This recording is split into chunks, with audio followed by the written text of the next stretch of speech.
The following is a presentation of Old Goat Radio, your online Crimson connection for DuPont Manual sports coverage. Welcome, fans, to Central High School Yellow Jackets Field as the Old Goats start off the 2014 season a couple days late. I'm Buzz Frank. I'm joined in the booth by David Wright. And a little bit of delayed coverage on this game. This game was originally scheduled for Friday evening, and first the heat index, then lightning storms in the area caused cancellation or postponement anyway, and then the same thing happened on Saturday evening.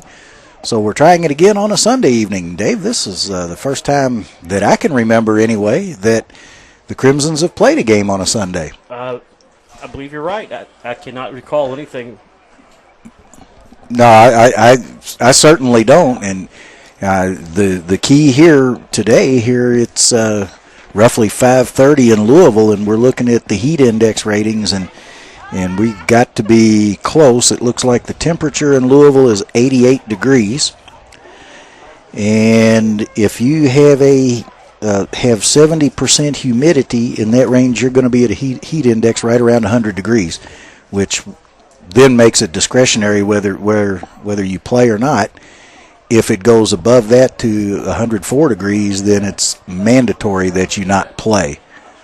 So hopefully we'll get it in. I know the officials, both teams have been out warming up, which is a better sign than we had either of the first two nights. Yeah, we never got to see the teams Friday or Saturday. It's nice to actually see these imaginary friends of ours on the field. And, this is great. Manual decked out in all white with just a little bit of red trim. And we're joined, I tell you, this could be one of the most exciting season openings in a long time, as Eric Baxter has just stepped into the Goat Pen and for his long-awaited return to Old Goat Radio. And Eric, we've been communicating on Facebook, and certainly I tweeted today that you were making your return, so all of your fans are probably already lined up waiting for us to go. It's a shame we can't go live, but welcome back to the Goat Pen. Hey, thank you guys a lot. Just dealing with a lot of other things outside of football, but all that stuff taken care of now. So wait a minute, there are things outside of football? And we all know that, yes, there are. But we are certainly glad that you're back in with us, Eric, and very quickly, let's jump into it. It looks like we're going to be a little bit slow getting the game underway, but haven't had the coin toss yet. But tell us, what are your keys to the game tonight? Keys to the game for Manual's offense: run. Yep. Definitely run the ball.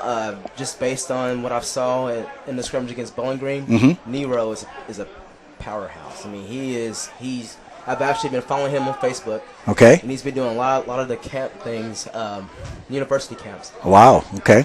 During the off season. I mean, he's a power horse. And then, of course, Manual has a plethora of running backs. Yep. Tim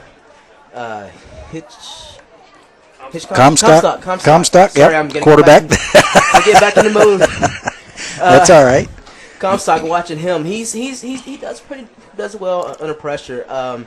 Sometimes his decision making is a little bit kind of premature sometimes, but besides he had a rocket for an arm. I mean, he rockets the ball. I know Coach Lucas calls Comstock the best athlete at Manual, not just on the football team, but at Manual. So he's a all-around athlete. Yeah, we saw him play basketball. He's got a lot of good foot speed, quickness, agility, things that will serve him well as a quarterback. And like you said, the stable of running backs, it doesn't just stop at Nero. You've got Trey Gordon and a couple other ones. Oh, yeah. And then also for the offensive line, I've noticed, too, offensive line doing a great job blocking. They have a slow start in the game against Bowling Green last week, but the second half they just picked it up. So I think this time we're going to finish on what we started last week. Okay. Central's going to come into this game with having to replace a lot of players, so that's something that Manual really doesn't have. They don't know exactly what Central's going to bring to the table today. Well, yeah, Central, they have their perennial 3A powerhouses, even though last year they did not go to a state title last season. But they always have well-rounded athletes and speed. Absolutely. Lots of options on their side, especially when it comes to the offensive game. Looks like Manual's captains just came out onto the field. Number 73, Jacob Key. Number 50, Colin Bolden are two. Trying to pick up a couple. Number 14, is that? Damian Smith.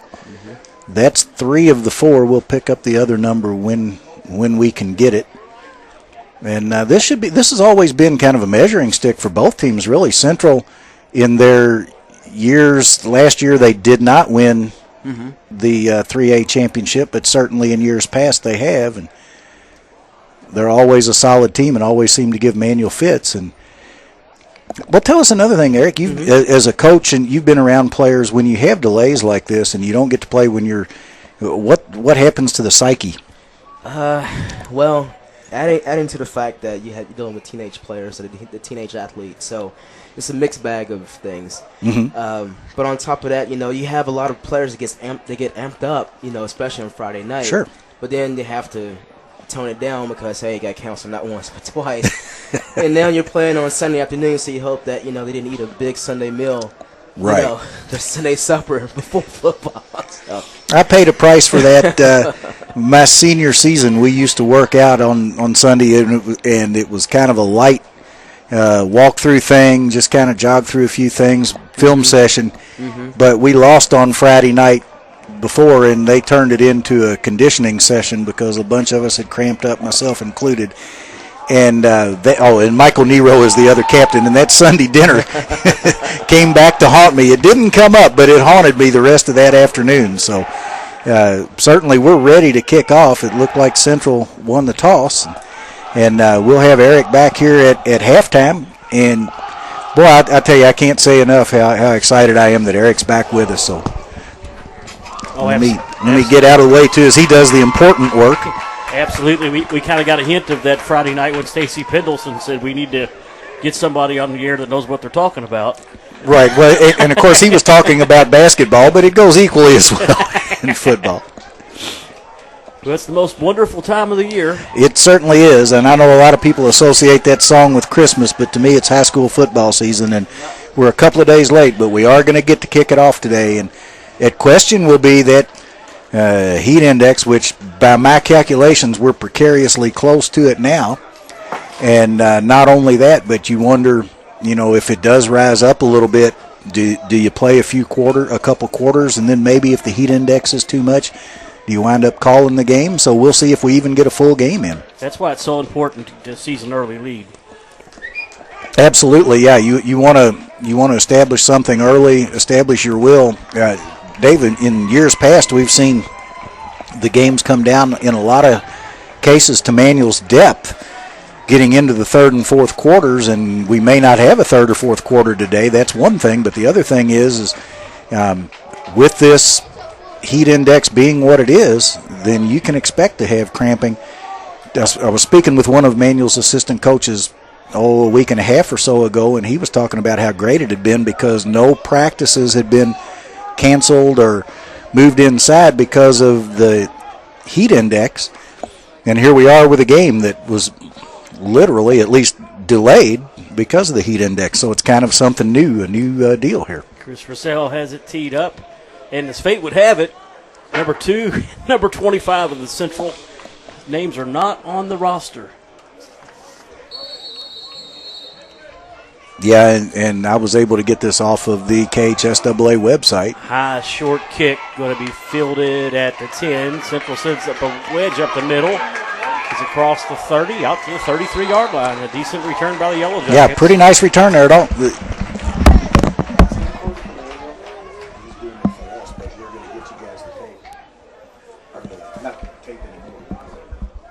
okay. Because the one guy supposed to do it isn't getting here until 6, and they told me to come up here. But if you're all recording it, yeah, but it's going to come out.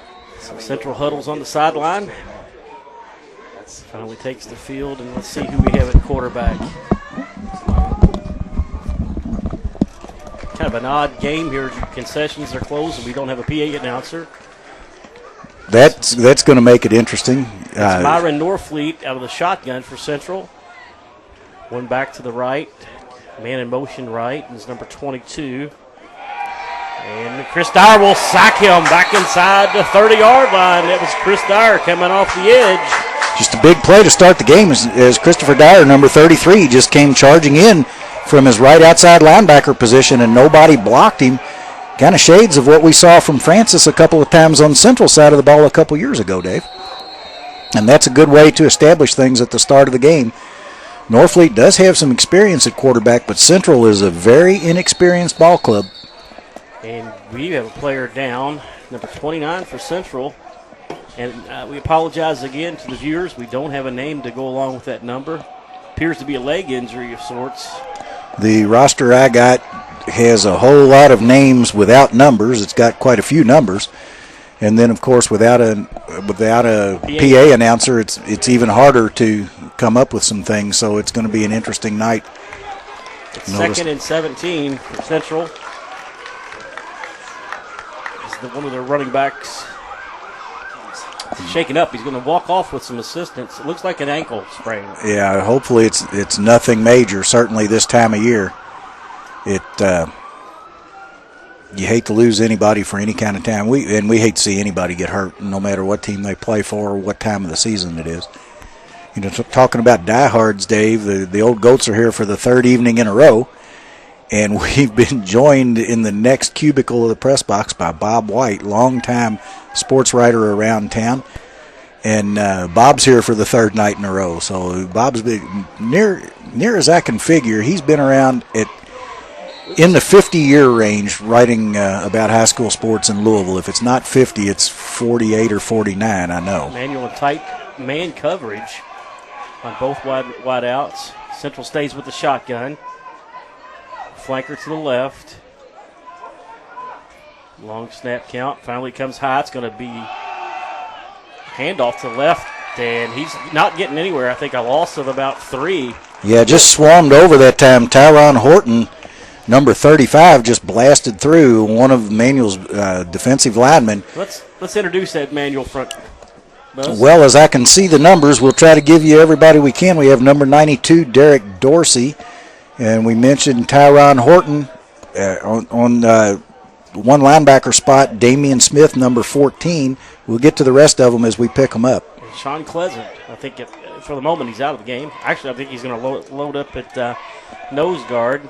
Central, 4 receivers, 2 to either side. Facing a third and about 18. Again, long snap count. Manuel coming on the blitz. Pressure.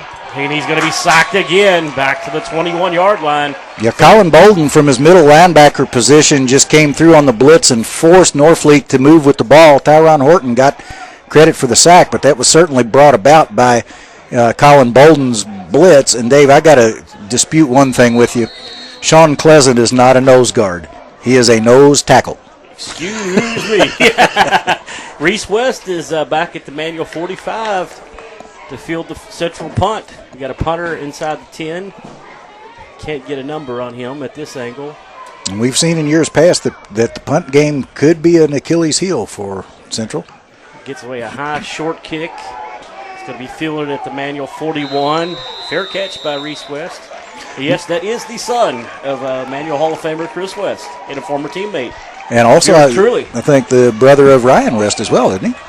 I'm not certain. Or Chris West of the basketball team. Oh, okay. Well, yeah, I get so confused sometimes. But at any rate, he did a nice job, Dave, handling that punt. You got to figure, as sweaty as we are up in the booth, you can imagine what it's like in full gear out on the field. First down, Manual at their own 40. They run out of the I formation. That's Jake Rist in the slot right. Tim Comstock gets the start at quarterback. Hands off. Mike Nero over the left side. He'll pick up about 4. Pretty good line surge that time by Jacob Key and Jalen Jacob, number 73 and 71, respectively. We'll try to give you some of the other ones as we come up. Manuel right up on the ball, maybe wanting to take advantage of that conditioning aspect. Same formation. Jordan White gets the start at fullback. Comstock, handoff again. Mike Nero left side. He's across midfield, across the 45, and knocked out of bounds. Nice, just first down inside Central territory. Nice line surge all the way across by the Manual offensive line. Hayden Vinegar, number 55, got the start at center. Did a nice job there, and it looks like, I want to say number 67, Joseph Grissett. First down at the 44, no huddle again. Crimson's quick to the ball. Handoff again, Mike Nero, stutter steps in the hole, breaks one tackle, 2, close to another first down inside the Central 40. They'll mark it at the 37. just a great line surge. Well, yeah, Dave, we've seen that on all 3 plays now. Is that line is just moving Michael Bourbon, number 58, one of the other linemen who's getting that big surge. But the linemen were all 6 or 7 yards downfield, and if you can follow a running back that can follow a line surge like that, is definitely going to make some yardage. And there's a timeout on the official's timeout. Looks like number 58 has an equipment issue. That's Michael Bourbon. Yep. And he's going to be replaced by 78. And, of course, I don't have a number for him. Comstock. We'll get these glitches cleared up as things sort themselves out. Manuel working on a second and a long 2. Handoff again. Mike Nero stutter steps again through the hole. He's got the first down at the Central 31-yard line. A nice pickup of about 5. Kind of slow developing. Yeah, with his stutter steps, Dave, and there was a little bit of penetration by Central that time as they brought more than just their down linemen to try to stop this Manual running game. But to no avail, as Nero did find the hole, got behind the lineman, and was able to make first down yardage. Ball at the Central 30. We'll call it the 32. First and 10. Comstock will throw his first pass of the season. He's looking for Blackford. Little miscommunication there. He might have been looking for Wrist to break. Yeah, Blackford broke for the post, and Wrist looked like he might have been going out and go, and he didn't go. He just went out. And so either that or Blackford maybe was just supposed to go on a straight fly pattern, but certainly little mix-up in communication. But Eric Neiman will check in. Jordan White, the fullback, will check out. Gives Manuel 3 receivers. Comstock will step back into the shotgun. Mike Nero to his left. Wrist stays in the slot right. Comstock's looking for Wrist. He's got him at the 15. 10-5, touchdown Manuel. Boy, I tell you what, that was a nice toss by Comstock as he found Jake Wrist. And that time Wrist from the slot, instead of going out, just went straight down the middle. And that slant pattern just wound up with a touchdown for the Crimsons, and they go up 6-0. It looked so much like a 2-man game there. Yeah. You go out, and I'll get you the ball. Manuel established the running game, and Central started bringing people up. Eric Neiman to hold. Chris Russell on for the PAT at 7:52. Kick is up. It's good. 7:52 left in the first quarter. It's Manual 7, Central nothing. And just a great job all the way around that time, Dave, with Manuel. They ran the ball. Central already was bringing people up closer to the line of scrimmage. Central likes to play their linebackers about 5-6 yards off the ball so that they can move and float and pursue, but Manuel was just running the ball straight at them, so they brought players up closer to the line, and that opened it up for Wrist to just go right by the safety. Certainly did. They really brought the safety up very shallow and got caught a little flat-footed there, and it was an easy completion for Comstock. 1 out of 2 for a touchdown. Yeah, and Wrist certainly has the speed to take it to the house, and that paid off for Manuel. So, as we've said before, even when the running game's going well and the tendency is just pound it, but occasionally you have to loosen them up with the pass, and that certainly will now give Central something to think about. Manuel off to that early start that you suggested, Dave. In the modern days of football, it's going to be very hard to win just being one-dimensional on offense. Yeah, the days of like Nebraska and Oklahoma back in the 70s where they just pounded the ball either with the veer or the wishbone, you just don't see that anymore. Purcell has it teed up. Booming kick. This one's deeper. Can drive the man back inside the 5. Again, they set the wedge up the middle. Decent blocking. He's across the 20. 25 stays on his feet. Then he's buried back at the 24. From this view, it looked like he actually had a nice lane to run through, but Manuel sealed it off. Manuel did a pretty good job. It looked like the coverage might have been breaking down, and instead they stopped him just outside the 26.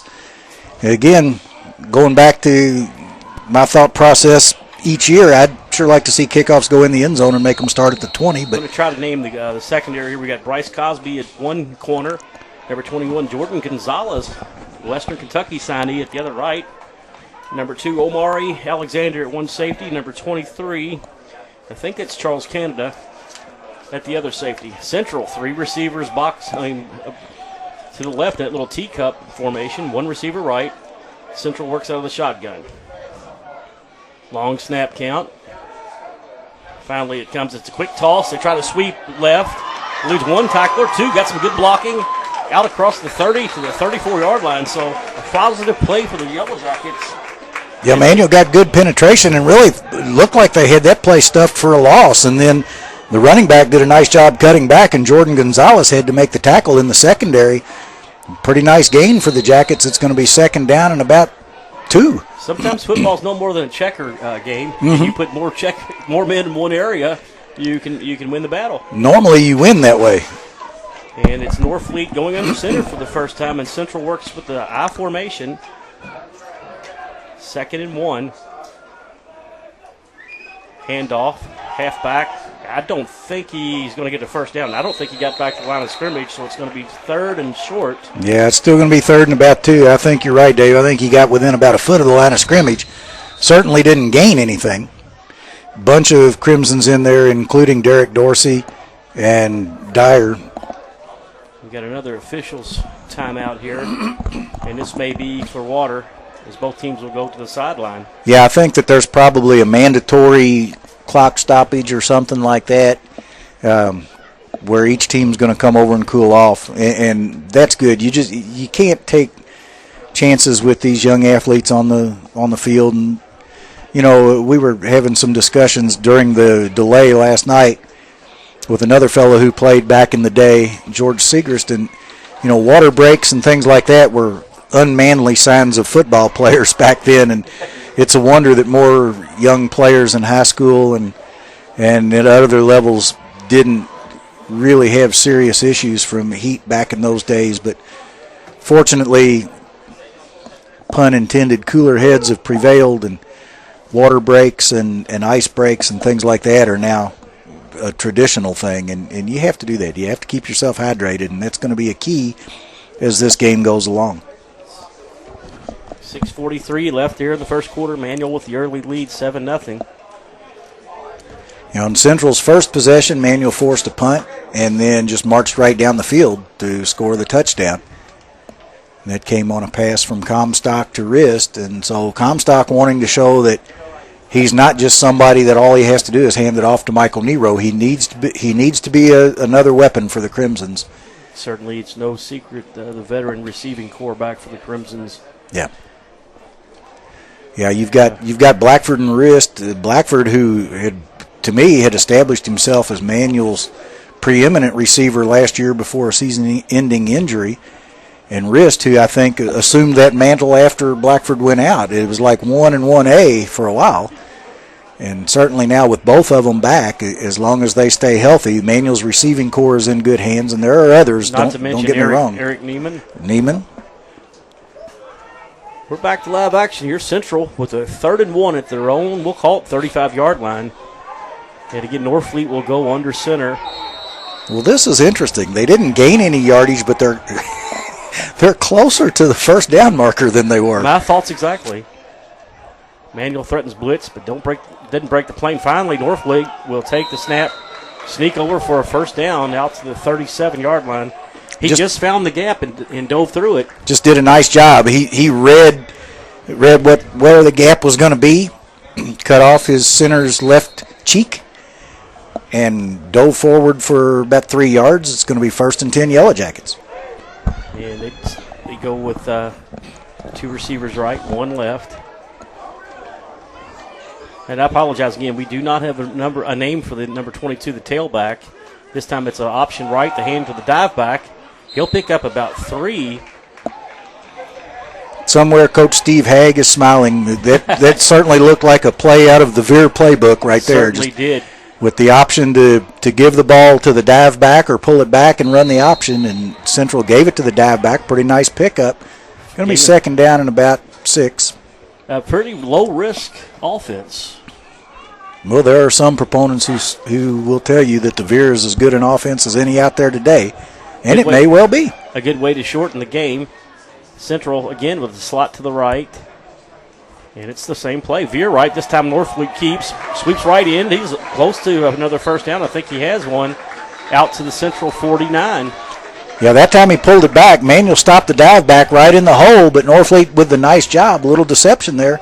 took it out, didn't have to pitch, and carried for that first down. So 2 first downs in a row for the Yellow Jackets on this series, and they are near midfield and moving the ball. Nobody runs the triple option anymore. You know, that's one thing. If you go back even to before the triple option to the single wing, when somebody runs it, you still have to defend it. Same formation. They do send the man in the slot left, option left, hand off to the fullback. Breaks midfield, and Central is in the manual territory for the first time this evening. Yeah, that time he didn't get very far. Derek Dorsey just kind of sealed that spot. Junior really defensive end in Manuel's lineup, and he did a nice job. Gain of about a yard. It's going to be 2nd and 9 for Central. Another thing this veer attack does, it shortens the game considerably. Yeah. And, you know, I'm not opposed to shortening the game when it's, 88 degrees with humidity like we have. Again, Central with the I formation. Long snap count. Norfleet, they run the option left. This time he keeps. He turns the corner. He's got room. Fakes out one defender across the 40. Ball. Oh, he does flip at the last second and all the way down to the manual 25-yard line. Boy, that's a great job by the tailback, Dave. Stayed with the play the whole way. Stayed with the play, and that's what tailbacks are taught to do, and a great job on the option. Manuel just came in looking for that dive again and lost outside contain around the end, and then it was off to the races, and then that flip right at the end made a big play. And again, just a great job by the tailback as Norfleet found him, but he had to be there. And it got probably about 10 extra yards for the Yellow Jackets there in manual territory. I love the option attack. Old-time rock and roll. It's not broke, don't fix it. So they stay with the I formation. Tight end to the right. Norfleet maybe calling an audible at the line. Finally goes under center and hands off to the fullback. Ball's on the ground. Emmanuel has it. You see the officials are signaling Emmanuel go. Tyron Horton came up with the football. I believe that Pleasant and Colin Bolden are the ones who knocked it loose. Main thing is, however it works out, Manuel has the ball, so a promising Central drive is stopped short by the Manuel's defense. My observation so far is Central has had no success running between the tackles, but they're able to get the ball outside on the edge there. But even when they run outside, Dave, it starts with that dive play and a good fake by Norfleet. Holds the linebackers. And that's certainly a big key. You can't just become one-dimensional like you said earlier. Manuel's second possession of the night. Comstock out of the shotgun. He's got Eric Neiman in the slot left, handoff Nero. Stutter step. Wrestled down for a short gain, if any. Pretty well played by the interior front of Central. Yeah, that time Manuel didn't get a whole lot of line surge, and Central was able to be there and stop it. They stay with the no huddle. Jake Riss split wide left. Eric Neiman in the slot left. Blackford at the bottom of the screen. Nero to the right of Comstock. Long snap count. Comstock sets the pass.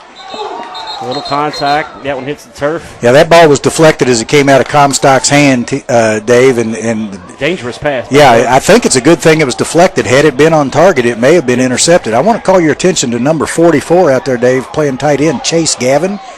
Gavin with a new number this year. He's been an interior lineman before. That might tell you a lot about what Manuel's plans are for most of the season. Yeah. That's going to bring up a third down. 3rd and 10. 3:45 left here in the first quarter. Manuel with a 7-0 lead. 3 receivers left. They send Blackford to the right. Comstock back to pass. He's looking left, and he's got wrist. Out to the 35, close to a first down, but I think he's going to be about a yard short. Yeah, he's going to be just a little bit short. Just a fabulous job that time by that offensive line, Dave, giving Comstock plenty of protection, and that ball was on the money. He didn't have anybody in his face. I'd say, it's balls at the 37. I think they're going to measure, which I think this may be something to do just to let everybody maybe take a blow, get a little water in them. Because that ball looks like it's a good yard short. I don't have a clear angle to it, but it really looks short to me. They're going to bring out the sticks, but from the GOAT vision, I don't think he's close. Well, I believe he's close, but unless somebody... Oh, much closer than I'd anticipated. Yeah, Call it about a foot. got to take a few more links out of that chain for that to be a first down. 4th and a foot, yeah, that's pretty good. Certainly the deceptive angle may have thrown me off a little bit, but I was still right. It's going to be 4th down. We'll call it 1 at the Manual 37-yard line, and looks like they're going to go ahead and go for it here. Yeah, early in the season, why not? This is a big chance to really pin Central back. And look for a long snap count here. That's what I'm thinking. Jordan White comes back in at fullback, wristed in the slot right. And of course, that's Mike Nero at tailback. Tight formation. Central has 9 in the box. Comstock on the quarterback keeper. I think he's got it.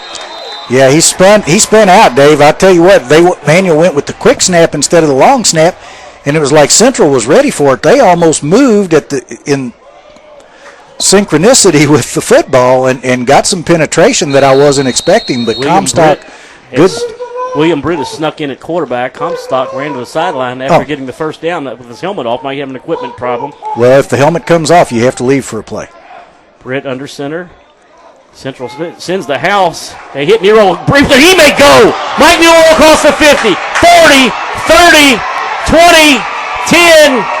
Touchdown, Manual. Mike Nero was hit about 4 yards deep in the backfield, broke the tackle, and went 60 yards for the touchdown. Just an incredible effort by Mike Nero. Yeah, that's pretty much all Mike Nero on that play, Dave. He was hit in the backfield. Central brought the house.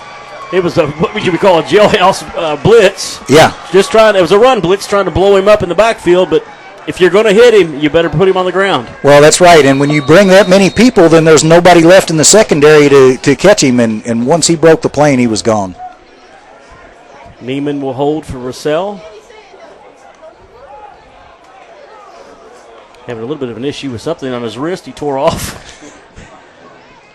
Russell's kick is up.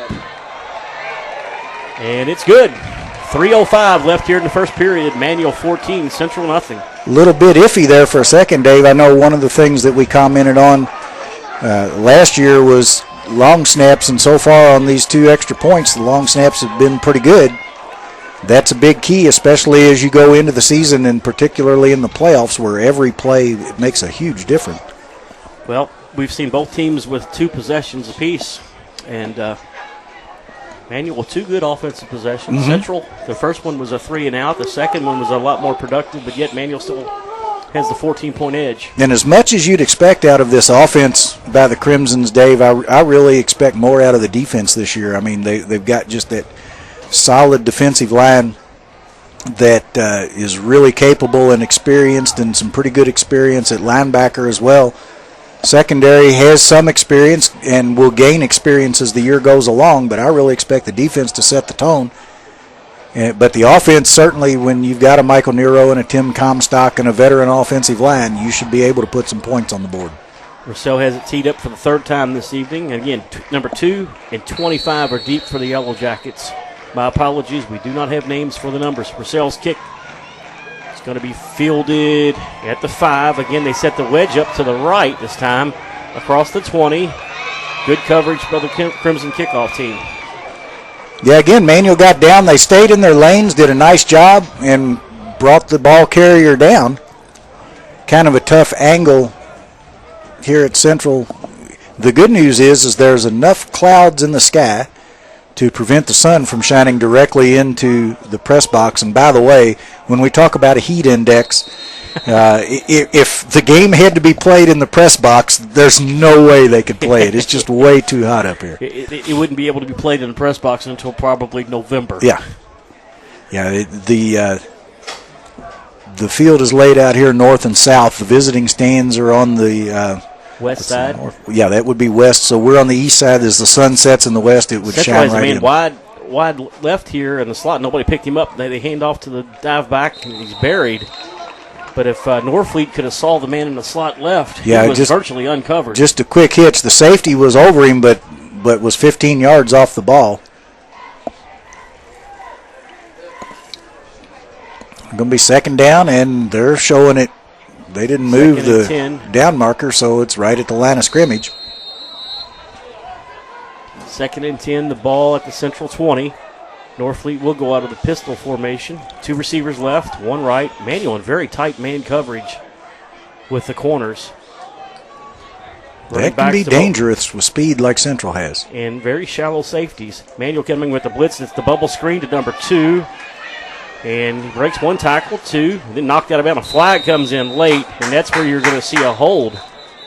Yeah, I think Central, when they saw how Manual lined up on the play before, Dave, they came right back and went to that little hitch to the slot receiver, just a quick little pass, Manual playing off. And you're right, it's going to come back against Central. Nice little play, nice call, but the end result is going to be a 10-yard penalty backwards. Now, this is it's very early in the game, but I think it's a pivotal series for Central here. They're down 14-0. Now they're going to take a penalty. They're going to be pushed back inside their own 20. They need to be very careful not to turn the ball over. Right. They want to not turn the ball over and get a few first downs as well, Dave. This could be one of those deflating moments, already down 14-0, and Manual's offense looked like it scored fairly easily on the first 2 series. And as the game wears on, Manual's depth will certainly be even more of a factor. That's always a key factor in the Central Manual matchups. And this year, maybe more so than ever, Manual with the experienced team, Central with the fledgling team. 2nd and 13, the ball back inside the Central 20. So it was 10 yards from the spot of the foul, which does help Central considerably. Norfleet again out of the shotgun. Manual threatening blitz. They come. They've got a man down the left sideline. He's just overthrown, but there's the flag, and I thought there was some contact on the corner there with Jordan Gonzalez was left on an island. I think there was a little bumping there, and that should be an interference. Yeah, it's funny for Manual number. And maybe not a bad penalty for the Crimsons because actually the receiver had about a 2-yard lead on him. That was a really just a tough break, and they're calling it against Manual. One of Manual's players, number 25, Aaron Riddick, was pointing toward Central, but it was pretty clear that Gonzalez did something. The thing was, I think, because of the blitz, Norfleet had to let it go a step sooner than he wanted to, and I'm not sure it was a catchable ball anyway, but clearly interference was done. Number 19 is in at this right cornerback, Antonio Hassel. Pretty sure-handed punt returner from last season. Mm-hmm. Central, first down, the ball out to their own 33-yard line. And now the sun does break through, Buzz. There I go. Anthony Kaiser, number 42, one of the linebackers, one of the 2 middle linebackers, along with Colin Bolden. I hadn't called his number yet. Apologize for that. Norfleet under center. I formation, handoff fullback, left side. And just a big rugby scrum up the middle. Nothing doing there. That really about a yard. But really looked like it was going to develop into something, Dave, and then Manual stuffed it back. Number 44, Chase Gavin, playing on the defensive side of the ball a little bit too, so he's doing a little double duty here. Manual with that 3-4 look on defense. Really gives a chance for the linebackers to roam and make plays.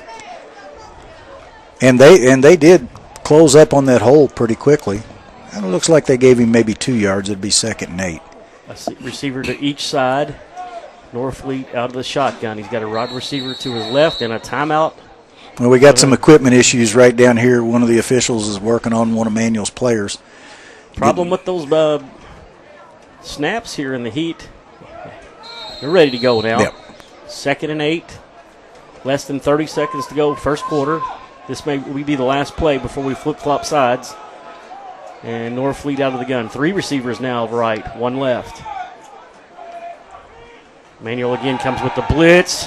They pick it up. He breaks away. Throws a ground ball at the Manual 45. Not really a chance for anybody to make a play with it, and that's going to bring up 3rd and long.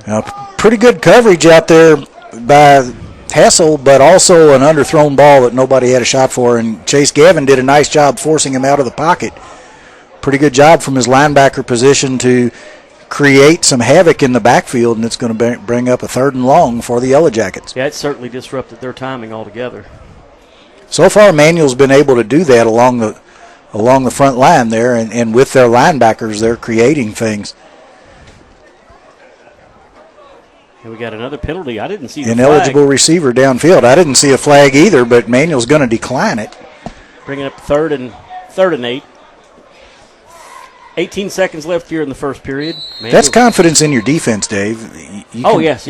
Certainly, that's something that Manual is showing right there about it, declining a penalty and saying we're going to hold them here on third down. Norfleet goes back under center. It's an offset eye to the right. Also a slot in the right. So a big third down here for the Yellow Jackets. Quick toss right. Turns the corner. It's across the 40. First down yardage out to this. Let's see where they mark him out. Then a late flag comes in. Yeah, you wondered how close to the sidelines they were, and was that a late hit, or could it be holding again? Or could it be a sideline warning? Well, that could be too. And Dave, once again, Manual got penetration and got through, but they were sealed off from the outside, and they lost outside contain. And that would be a worthy. With the quickness and speed that Central's backs have, that's an issue. You cannot lose that outside contain, but they're going to call holding against Central, and that's going to negate first down. Foul. Oh, was it a personal foul? I think it's a dead ball call. Personal foul against Central on the Manual side of the field. Not a smart place. No, not at all. When you're down 14-0, you don't want to become your own worst enemy, and it's going to be a 15-yard penalty. I have no idea what that could have been. No, unless he was hit somebody with a late block on the sidelines would be the only thing I could think. It's going to make it third and 15, 11.7 seconds left in the first quarter. I must admit the closest I ever came in my career at Manual to a personal foul happened along the sidelines against Paducah Tillman in Manual Stadium, and when I looked up, I realized I was in the wrong spot and kind of sheepishly went back to the huddle. Quickly. We've heard tales of Kevin Cole being followed back to his own huddle by an opponent. Kevin, if you're listening, we love you, man. Miss you. Certainly do. And I'm going to go ahead and get a shout-out to my fan of the league, Ray Stewart. Yeah. Class of 81, a former teammate of mine and an Old Goat fan. So congratulations, Ray. Hope you're enjoying the contest. And then we got another timeout on the field. Big third down and 15 for Central. They trail 14-0 in the late stages of the first quarter.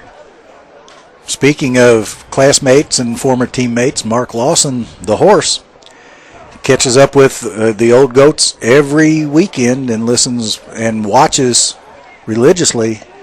And he lives close to the stadium, too. So, horse, on a delayed basis, hope everything's going well with you, and I'll be getting in touch with you again pretty soon. So, and in all fairness, Eric doesn't have a mic on him right now, but speaking of former teammates and friends, yeah, we were able to visit with none other than Keenan Burton this April at the Hall of Fame induction. Yeah, what a deserving young man to go into the Manual Hall of Fame. Not just because he did so well at the University of Kentucky and played with I started to say the L.A. Rams, the St. Louis Rams. My beleaguered St. Louis Rams. But certainly because just of the fine young man that he is, he's working now with the NFL and just continues to do great things. And what a tremendous person to go in to the Manual Hall of Fame. Along with his former head coach went in the same day. It was That's nice. right. Yeah, that's right. Joe Nichols was inducted in April. Yep. In April as well. Again, well deserved for the coach who won more football games at Manual than any coach. Usurped the legendary Ray Bear. And planted the seeds to the late dominance of male high school. Yeah. Dare I say that? I guess there we go. All right, fans. I should not have brought that up. If you want to drop us a note, it's at Old Goat Radio at twc.com. And, Views and expressions of David Wright. come late in October, you may want to remind David of that statement he just made. 3rd and 15. Back to live action. Norfleet out of the shotgun. 3 receivers right, 1 to the left. Keeps the running back in. So a big play here for Central. They're already down by 2 scores. Manual again in a 3-4 look. Snap comes Norfleet. Looking right the whole way. Got his man across the 40. 45 slips after the first down. Great completion there to number 2. You found that soft spot in the zone. That'll be enough for a Central first down. Norfleet with a nice arm. Yeah. Great patience. And the offensive line gave him plenty of time. He held his poise in the pocket. Manuel didn't put enough pressure on him, and his receiver broke free just enough to get the first down. And that ends the first quarter with the score, Manual 14, Central 0. So a good first quarter for Manual, but Central showing some signs of life. I liked what Coach Scroggins said, Dave, in the when they were doing the capsules preseason, and he said after 3 or 4 games, the teams in our division won't want to mess with us. So he's obviously counting on having another solid ball club, and they certainly have the makings of it. Obviously, coming into tonight's game, Central was a market underdog. Yeah. At least in my opinion, but you can never count out a well-coached football team. And you're that's seeing for Central, sure. We're behind their bench, and we're watching all the adjustments they're making with their defense when they come off the field. And they've obviously found a few things on offense to keep Manual on their heels. And, pride may be an overused word in football sometimes, but when you've won, 5 out of the last 7 3A championships, that's a proud program. And they expect success. They do, and they work at it, and they've been successful at it. On the other hand, Manual comes in with some very high hopes. If you look around at the state rankings, other than the other super district teams in Scott County, Manual is right there. And it's no surprise that the super district is dominating the state rankings in 6A or in any classification. Once again, Manual, of course, had a nice scrimmage down at 3-time defending, was it 5A champion Bowling Green? Yes, yeah. And I think they pushed their winning streak to 45 in a row last night. Wow, that's an impressive streak. I was watching since we weren't playing last night, I followed their thread, and they started slow against Mercer County, and then I think hung 44 points on them. And as you mentioned last year, Dave, you weren't quite sure what a purple was as far as a mascot, but they explained it to you. They certainly did before the scrimmage, and I think we explained what a crimson was this year. I think you're right. So it's halftime, not halftime. It's at the end of the first quarter here, and both teams. I think they're probably going to give them an extended break, Dave, to kind of cool down. You see the Manual defense on the far side there with their shoulder pads off, and looks like they have some of those cooling towels on their heads. Yeah. I look for maybe a 5 to 10, maybe a 15-minute quarter break, and that's certainly fine with me. Yeah. You want to. There's no need to take any chances with young men. It's a shame that there were some injuries at the Pleasure Ridge Park Doss game. On a side note, though, and this is an unbiased observation, how safe is it for a football stadium to host a game with no concessions open for the fans who are in the same conditions? Well, hopefully they were able to sneak in some of their beverages. And really, water is the best beverage of choice on a day like today. Your Gatorades and Powerades will replenish some of that, but you really need water to keep yourself hydrated. And certainly that goes for the players as well. Or most importantly, but also the fans, because it is pretty sticky around here. Just to recap for the fans who may be joining us late, Manual kicked off and made Central go 3 downs and out. They took the ball. It's a pretty short field to work with, and it was Tim Comstock to Jake Risk on about a 31-yard pass to make it 7-0. Manual's second possession was Mike Nero getting hit in the backfield, broke a tackle, went 61 yards for a score. I'm going to take you back to what Eric Baxter told us in the pregame, Dave, that he watched Nero against Bowling Green, and he didn't use the word he's a beast, but I'm going to kind of translate it that way, that he's gotten even stronger, and he'd been going to some camps and things like that, and clearly that strength. We saw him break tackles last year, but he was just all but leveled in the backfield there and stood like an oak tree, and then all of a sudden got those big legs churning, and it was, here we go. Do you remember one of the old Burt Reynolds movies that Terry Bradshaw guest starred in? Bradshaw hit him in the mouth. Bradshaw smiled, pulled the teeth out. It was like a run like that. Yeah. Nero had taken their best shot and just shrugged him off and just said, well, I'm on my way to the goal line. You want to follow me? Pretty much. Well, fans, don't forget that we will be live this coming Friday evening as we open up Manual Stadium for the first time this season. And Manual will be hosting The Fern Creek Tigers. A team that Eric Elson has another personal connection with. They're coached by another teammate of his, Josh Abel. So Fern Creek will come into the game knowing Manual pretty well. The series has been going on for quite a while.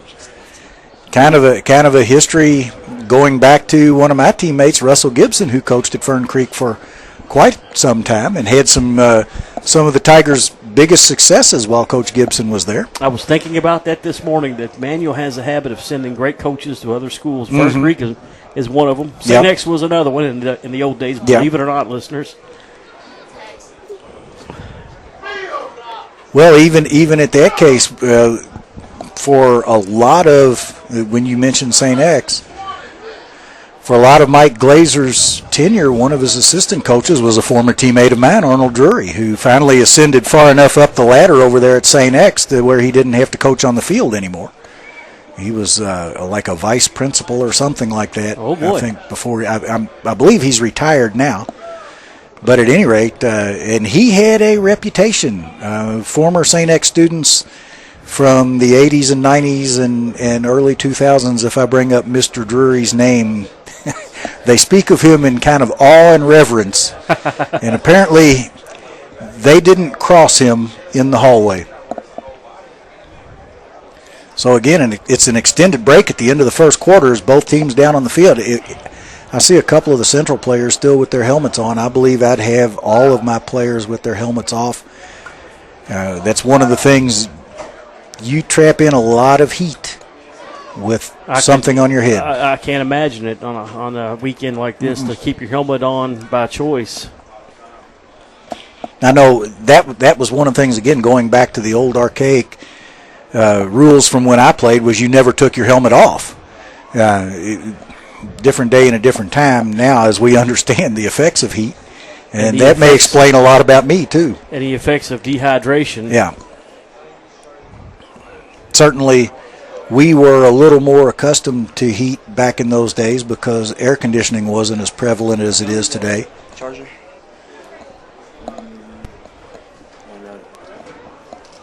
Is that from last night? I have no idea. Coach Horton gave it to me and told me to bring it up here. Okay. I'll hang on to it. All right. We've been here 3 nights in a row, and it's inevitable that some of our equipment may be left behind. And we just got some of it back. Or we've shared equipment, and who knows what's happened. I just figure whenever anybody comes in, Dave, I'm surprised they don't have a Sharpie and some paper and want your autograph, or Eric's. But so far, we haven't had any takers for that either. I'm blaming that on the weather and the last last day of the Kentucky State Fair as well. As we do have a little bit of competition tonight. Things will pick up next Friday. Of course, Manual home next week against Fern Creek, and then they have a bye week. And then they'll return in 2 weeks to take on the PRP Panthers. And, that bye week is an important thing, and I know there's different philosophies. Some coaches will not play until week 1, where these two teams played in week 0, and you get basically 11 weeks to play a 10-game schedule. Some coaches like to have 2 scrimmages and then play straight through. Others will take the single scrimmage and then use that bye week somewhere in the season to kind of retool some things, maybe add some stuff to your offense or your defense. And also, by that point, you've got kind of an idea of where you are and what changes you need to make. So different philosophies. There are other schools that will play straight through from week 0 and then have the week before the playoffs start off so that they can plan for the playoffs and get set, maybe go out and scout or whatever. It's interesting that in today's electronic age, scouting is not done quite the way it was back in our days, Dave. You mean they don't send a couple of the trusted players from the team over to the other schools? Not too often. To exchange those 8mm films. I think those old reels. I think for the most part the coaches are all at the game site, and they trade, or you can go to the various websites and find the game film for everybody. I have heard tales of film exchanges, and I won't name any teams, but former teammate of mine and a current Jefferson County assistant coach, alleges that some teams actually would exchange him a blank VHS tape. Yeah. Yeah, and we certainly. That's pretty cute. Since I don't know the names, I can't name them anyway. I could guess. I won't. But certainly, yeah, that was. Our legal counsel advised us not to name names or teams. These broadcasts, so we'll play it safe. But that really is. It was kind of a gentleman's agreement, and there were times that schools would just flat refuse to exchange anything, and then you had to have buddies. Somewhere else who would say, oh, yeah, we played them 2 weeks ago. Here, you can have our First copy. and 10 Central at the 46 as we start the second quarter. Norfleet remains in at quarterback. Out of the pistol. Stretch play to the right. This is going to be blown up in the backfield. Big loss back to the 41. A loss of about 5. That play just took off. It was very slow developing and had nowhere to go. Yeah, and Tyron Horton already establishing himself like he did last year as he's playing out more in space, Dave, and he's a big, strong young man, and he just certainly devoured the lineman in front of him and got good penetration and made a tackle for a 4-yard loss. His body mass and athleticism enables Manual to bring another linebacker on the field. Yep. Because he occupies as much of the offensive line's attention as if we had a 4-down lineman look. And you really got to look at him when he played basketball to see that tremendous body. Again, out of the pistol formation, 2 receivers to the left, the flanker to the right. Norfleet, they run the bubble screen to the left, makes the connection, and just a beautiful open field tackle by number 25, Aaron Riddick. Yeah, great backside pursuit from Riddick as he actually ran that play down from behind. Pretty well executed by Central. It looked like Riddick had been beaten to the outside as he was coming up from his safety position. You're exactly right. He was beaten and actually had enough speed to recover. Yeah, just had a burst like the afterburner kicked in, made a lunge, grabbed both legs around the knees and brought the ball carrier down. 3rd and 15 for the Yellow Jackets. 10:30 to go, second period. Manual up 14-0. Number 12 is wide right, and that's Antonio Hurd for the Yellow Jackets. One of the players we do have a name and number that match. But Norfleet back under center. Play action pass. He rolls to his left, gets it away, but under heavy pressure by Chris Dyer. Yeah, Damian Smith and Chris Dyer both came in from their outside linebacker positions, and Dyer had the first penetration, and he certainly rushed that throw from Norfleet, and it fell to the ground incomplete. And simply Norfleet had nowhere to go because as he turned away from Dyer, there was Damian Smith in his face, and he just flipped it out there but couldn't find the receiver. Number 36 back to punt for Central. It's Antonio Hassel standing at the Manual 20. Certainly an exciting young man when it comes to punt returns. Let's see if the Crimsons bring any heat here. They're jumping around like they're coming. And it's a short punt. It's going to take a short manual hop. And it's going to roll dead at the Manual 33-yard line. So decent field position. Yeah, that ball had a different kind of sound as it came off the punter's foot. And again, Manual got penetration, and I think the punter was just kind of relaxed, and then he saw that penetration coming and took a quick step. Still got off a decent punt with no return. Kind of hit like a sand wedge, didn't go anywhere after it hit. 10:01 left here in the first half. Manual with their third possession. Not bad field position at the 33. Jalen Carter checks in at wide receiver, wide right. Neiman in the slot right, and it's going to be Comstock out of the pistol. Play action pass. He's going to roll right, and he's got a man wide open. Eric Neiman at midfield. First down, Manual down to the Central 45-yard line. Boy, nice play action. Nice play fake in the backfield by Comstock. Very good. Nero carried it out well. Central keying on him. They all went to the defense's left, and Comstock rolled back. It almost looked like a botched snap and botched move at first, and then Comstock rolled back, and that gave Neiman time to come all the way across the field and catch the ball. Good hands by Neiman, went up and got it at its highest point. First down, Crimson's in Central territory at the 45. Comstock under center this time. Jordan White is flanked to the right. Quick pitch to Nero. Sweeps the right side across the 45. 40. He busts another tackle. Still on his feet all the way down to the Central 31-yard line. A pickup about 14 yards. Yeah, Mike Nero opened it up again, and Manual's passing attack has loosened that Central defense back up. So it's kind of pick your poison for the Yellow Jackets right now. And again, good line surge by Key and the rest of his mates as they pushed Central back, and Nero found a hole and just kept going. And if it wasn't for an ankle tackle, we might be looking at another extra point right now. Neiman wide left. Carter to the right. Again, Comstock out of the pistol. Short step. He's looking 44. Got him. Completes the Chase pass. Gavin, that's got to be the first reception of his Crimson career, and it's close to a first down.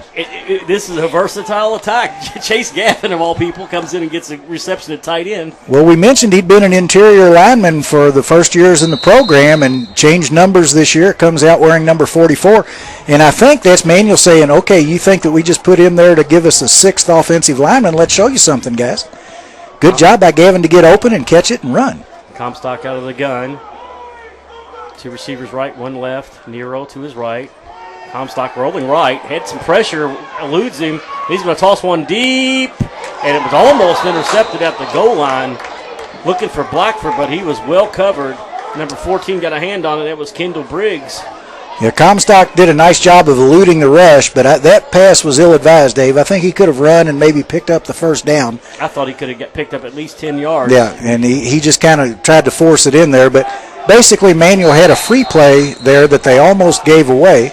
3rd and 1 from the Central, we'll call it the 20-yard line.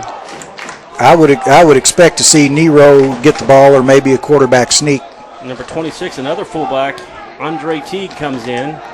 Comstock under center and hand off to Mike Nero. Right side, Nero stays on his feet. He's around right in, breaks 2 tackles. He's inside the 10, down to the 5, knocked out of bounds. 1st and goal, Manuel at the 5.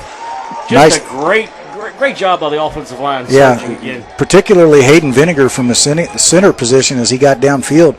Normally, Dave, when it's 3rd and short like that, I would say Nero should have just pounded it through the hole and gotten what he could. But how do you argue with the results? As he bounced it outside, then bounced it outsider, which I know that's not a word, but he went further out. Chase Gavin is flanked to the left. Manuel again, Mike Nero straight up the middle, fights forward, close to the goal line. Is he in? Didn't get a signal yet. It's going to be 2nd and goal at the 1. Under 8 minutes to go, first half. Squeezed through a tight hole. Got a nice block from David Mucker, number 41.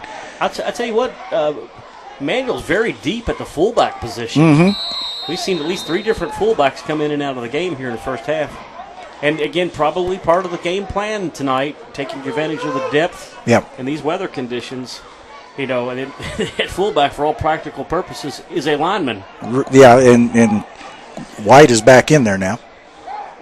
Hand off, Mike Nero. He's in for the touchdown. Mike Nero for a 2nd touchdown of the night at the 7:18 mark.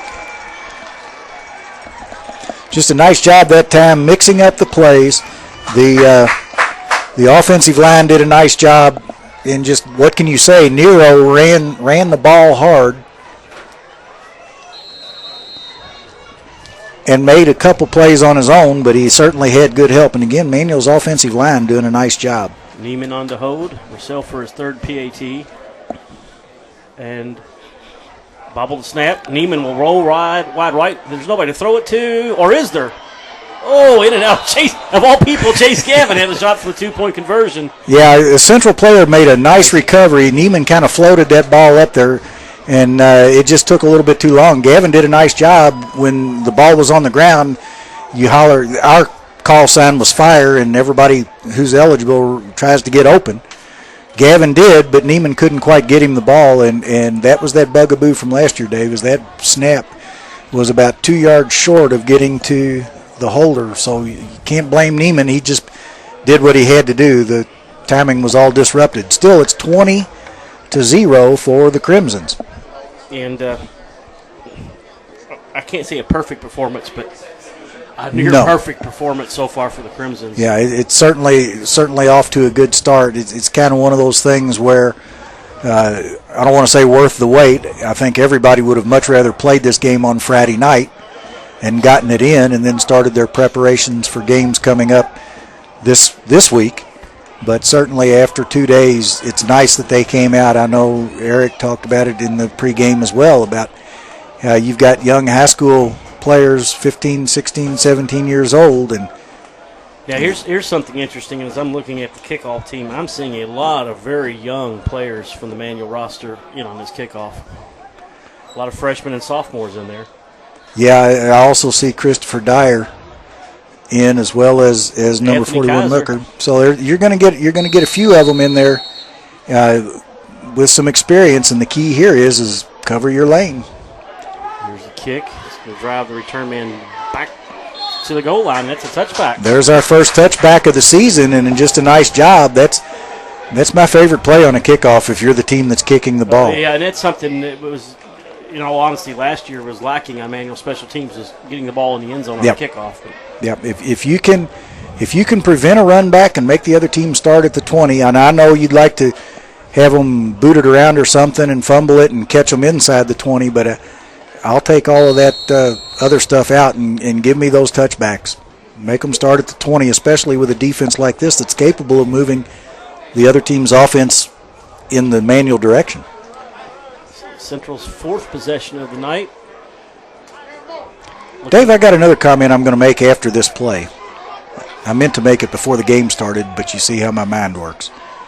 Central back to the I formation. Their running back's about 8 yards off the ball.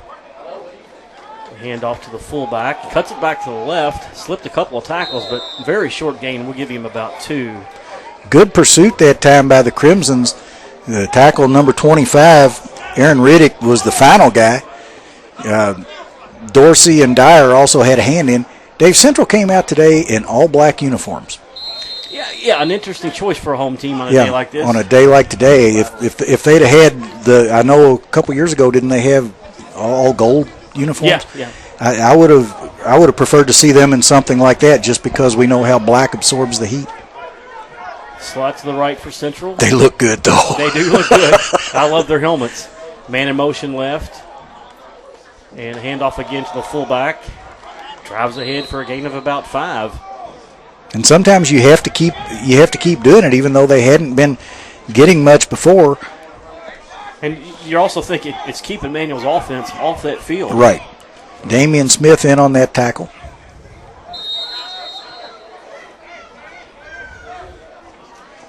They go no huddle. Again, one receiver to each side.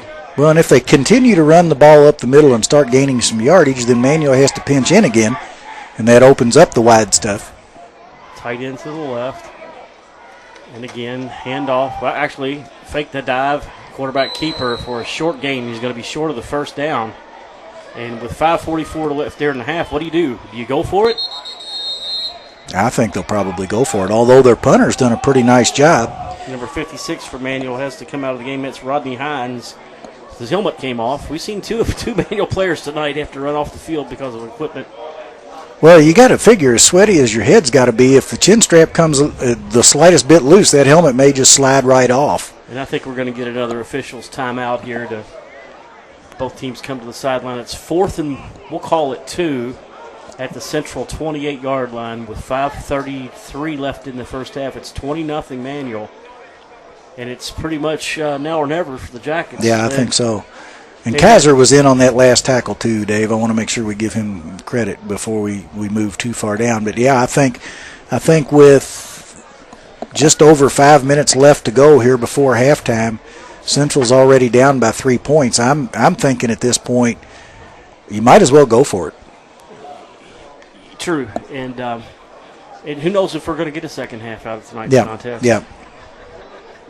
I know the St. X game was called at the half yesterday. And with the score being what it is, you wonder if the officials may just declare this contest over.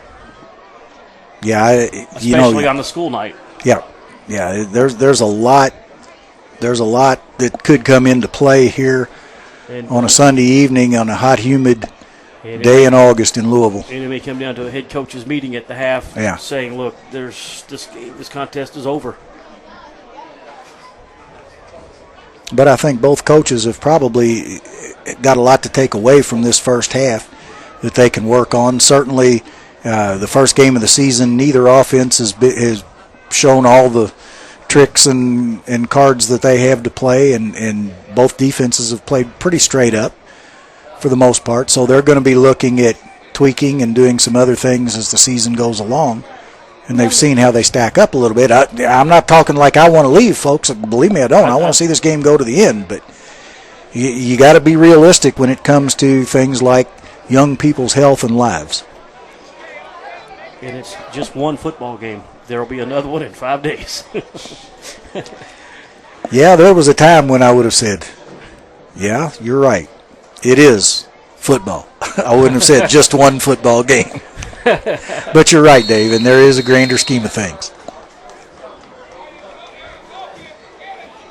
Well, a big fourth down, and the Yellow Jackets are going to go for it here. It may just be a long snap count, try to draw Manuel offside, and I'm sure Manuel's defensive coordinator has warned them that they're going to want you to jump. I think I'd let Norfleet fake the dive and run that option and use his speed to try to get outside. Manuel does jump and gives And it Central what worked. they need, a first down. And they call that in baseball an unforced error. Yeah. Now, how many times were they told during that timeout, don't Yeah, I'm jump, sure. whatever Yeah. you do, watch the the ball. Watch the jump. ball. Don't go on the hard count. And yet, Adrenaline. yeah. Adrenaline.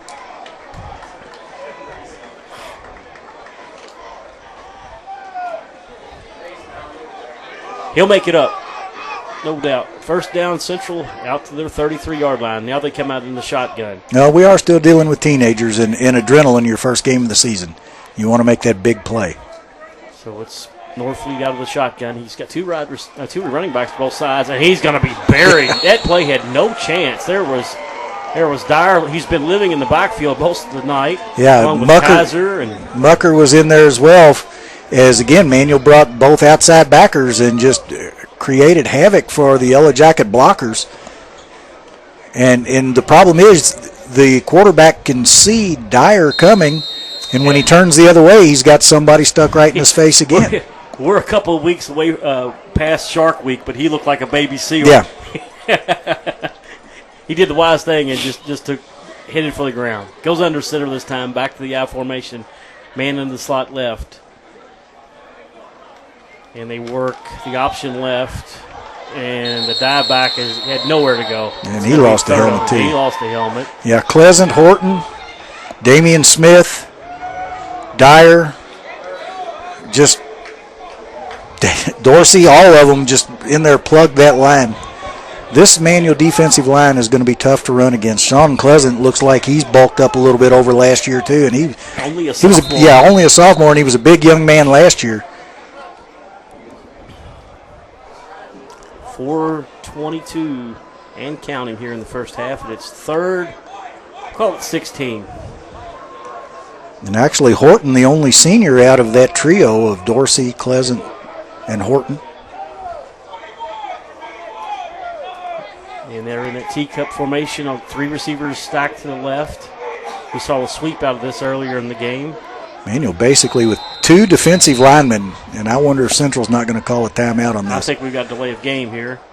Well, yep, you're right. Manual, I think, confused them.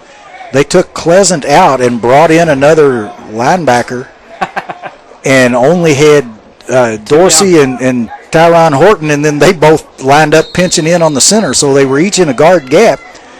And Manual keeps that same alignment. If I were a center, I'd be concerned. And again, pressure. He'd be going to let one go. There's contact in the secondary, and this one falls harmlessly away from any receiver. So it's going to be fourth and about a mile, actually 21 yards. And Dave, those two down linemen forced, it wasn't the lineman who did it because Manual blitzed with a couple of their outside backers, but that forced a quicker pass than what Central really wanted to do, and just a nice job that time with only two down linemen to force an errant pass. Central will punt again. It's Reese West standing at the Manual 45-yard line. Jarius Brent, a freshman, was in on that last defensive play, and he is on the kick return team right now. He's on the gunner on the outside. No pressure. Manual wants to set the return, but a bad punt. Shanked off the side of the foot. This one's going to roll down at the 40. West picks it up. Hit by 4 players. Nowhere to go. Dave, I want to give a shout out to one of Central's players who was going down to cover it. As that ball was bouncing, I know we were always told to get away from it. And Manuel had a player who was following the ball, and the Central defender was trying to push him into it and create a fumble. Heads up play. And then it bounced up to West, and I think West did a nice job of fielding that ball just in case it had deflected off of the Manuel player before. So nice job all around by both teams on that one. Showing yet another fullback. Reese West stays in at fullback. And he's capable of carrying the ball. Comstock under center. 3-step drop. He's got wrist at midfield. Slips one tackle, two. First down, Manuel over to the Central 46. 3 minutes and 30 seconds left. Just a nice job by wrist, Dave, of catching the ball and doing a quick little spin move to get to the outside and elude a tackler and gain the extra yardage necessary for a first down. Comstock put it right on the money. For the most part, Manuel's kept it simple with Comstock, letting him read and throw not too deep of a pass. A couple times he's thrown it deep, there's been some issues, but for the most part, the passing game's looking pretty good. This time out of the shotgun. Short drop. He's just going to pull this one down and run. Across the 45 and out of bounds. He'll pick up about 6. Nice decision there. For a couple of reasons. One, he stops the clock, gives Manuel more time, and he didn't. There wasn't nothing there. Pretty good coverage by the Central secondary. Yeah, no panic in that case, and Comstock certainly has the ability to run the ball, and I know in the preseason talking with a couple of the coaches, that's one of the things. They don't want to discourage him from running, but they don't want to encourage him to take off too soon, if that makes sense. Now, this is my favorite penalty, sideline warning. Yeah. And it came from the opposite side of the field. The ref on the Manuel side decides to warn Central. Now, could he really? He must have better vision than me. Yeah, that's excellent. I think that's actually to give him a breather. It may have been. Second down here, about 5 to go. Manuel again out of that shotgun. Quick toss. Nero, stutter steps. This time he's going to be brought down in the backfield. That was just well played by Central that time. Jalen Jacob was trying to hook the defender in front of him, and the defender took an outside step and moved to the outside, and somehow they... No, that's right. Nowhere to go. Yeah, so nowhere to go for Nero. 3rd and 10. 2 minutes, 40 seconds and counting here until the half. Todd Laird, a sophomore, is into the game for the Crimsons along that offensive line as well. Again, probably to spell one of the big guys. So 3rd down to Manuel. 3 receivers right, 1 left. 3 left, 1 right. Central coming with the blitz. Comstock's going to set up the screen. It's tipped and dropped. They're looking for Nero. It just didn't work. If he was able to come down with the ball, he had a lot of real estate. Yeah, the wall was set up in front of him. It was a well-developed screen, and here comes a late flag in. Now, if this is against Central, it really hurts them because they've actually made Manuel punt for the first time tonight, and the flag came in very late. Let's see what the call is. Yeah, certainly the screen was set up, but Central had so much pressure as Comstock was backpedaling, he had to throw off his back foot. Unsportsmanlike conduct against the Crimsons. And that's just one of those penalties that you never want to see. I'm not sure what happened or what was said. Sometimes, the old story goes that it's the guy second who gets the penalty. But either way, you just don't retaliate. Your team's up by 3 touchdowns. You're going to punt and pin them way back. 15 yards is going to give Central excellent field position with a chance to do something before halftime. 2:11 left here in the first half. And, Manuel's was 3 and out for the first time tonight. Wrist back the punt. Gets away a nice knuckleball. And it's going to land inside the Central 20 with no return. Good job that time by Christopher Dyer, the long snapper. He got the ball back, and now we got another yellow flag on the sideline. Things must be getting a little chippy out there, and neither team should be happy about that. Well, 20-0 lead, and it's hot. Yeah. And the futility is starting to set in. That. Yeah, you start to feel a little bit. Either way, whether you're feeling superior because you're ahead or you feel like you got to talk some smack and in the heat, smack talk is one of those things that's kind of prevalent in our society today, but on a 90-degree day, heat index up near the top of the charts. Smack talk is always easier than effort. Tempers get to be shortened a little bit. So there's a 15-yarder against the Yellow Jackets here with 2:05 left before the half. So the field position they gained by Manuel's unsportsmanlike conduct penalty is negated by a penalty at the end, although this is only 10 yards. So holding is what they called. Pushes them all the way back to the, what are we looking at over there? About the central 10-yard line? Yeah, it's close. Hard to say exactly, but maybe the 11. Central will come out with 4 receivers. They have 3 to the wide side. Norfleet out of the shotgun. Now, Manuel's pretty well spread out on defense. It might be something where they have an opportunity to run the ball, but they're not going He's to. rolling right. He's got a man. Oh, a nice play at the very end there by number 25. Aaron Riddick came up and tipped that one away at the last second. Actually, his receiver found an opening on the sideline. Yeah, Riddick came over from his safety position, Dave. He's having a pretty nice game for himself. Broke on the ball, got there, timed it just right, and was able to knock the ball away. A nice job by Riddick. That's one of those plays where he may have baited the quarterback a little bit, and as the ball hung up there, he had a good shot at it. So nice job by Riddick. It's going to be 2nd and 10 for the Yellow Jackets. Now here's one of those conundrums that you get yourself into. If you throw the ball from where you are in 3 incomplete passes, it's possible that Manuel will have a minute or so to go and some timeouts that could add another score before halftime. Sounds like a plan to me. 2 receivers to both sides. Norfleet again out of the shotgun. Takes a snap. Looks off to the right, then left. He threw into coverage. Yeah, ball fell incomplete. Yeah, so. Really wasn't anything to work with there. The receiver had cut back short, and man, he kind of ran right back into coverage. Yeah, Dyer was out there along with number 19 Hassel, doing a good job on the coverage there, and that's going to bring up 3rd and 10. And again, not many seconds ticked off the clock. Minute 52 left. Central 3rd and 10. They're backed up inside their own 20. And they stay with the shotgun. Why not at this point? And flags are down. I think they may have 12 men on the field. They're counting them off, and I think we're going to have illegal participation. Yep. And here comes a player off the field right now. So that's going to put the Yellow Jackets 5 yards closer to their own end zone. And I'm wondering if they might not take a chance and just run the ball here to take some time off the clock, because they're in the process of giving the ball to Manuel in excellent field position. I'd say Manuel, if they can hold him here on 3rd down with the punt, Manuel will be in Central territory more than likely. Norfleet going to toss one, a little flare pass out in the backfield. It's going to be 4th and 15. Just well covered by Damian Smith, and even though the whistle blew, did a nice job picking the ball up just in case that was a lateral.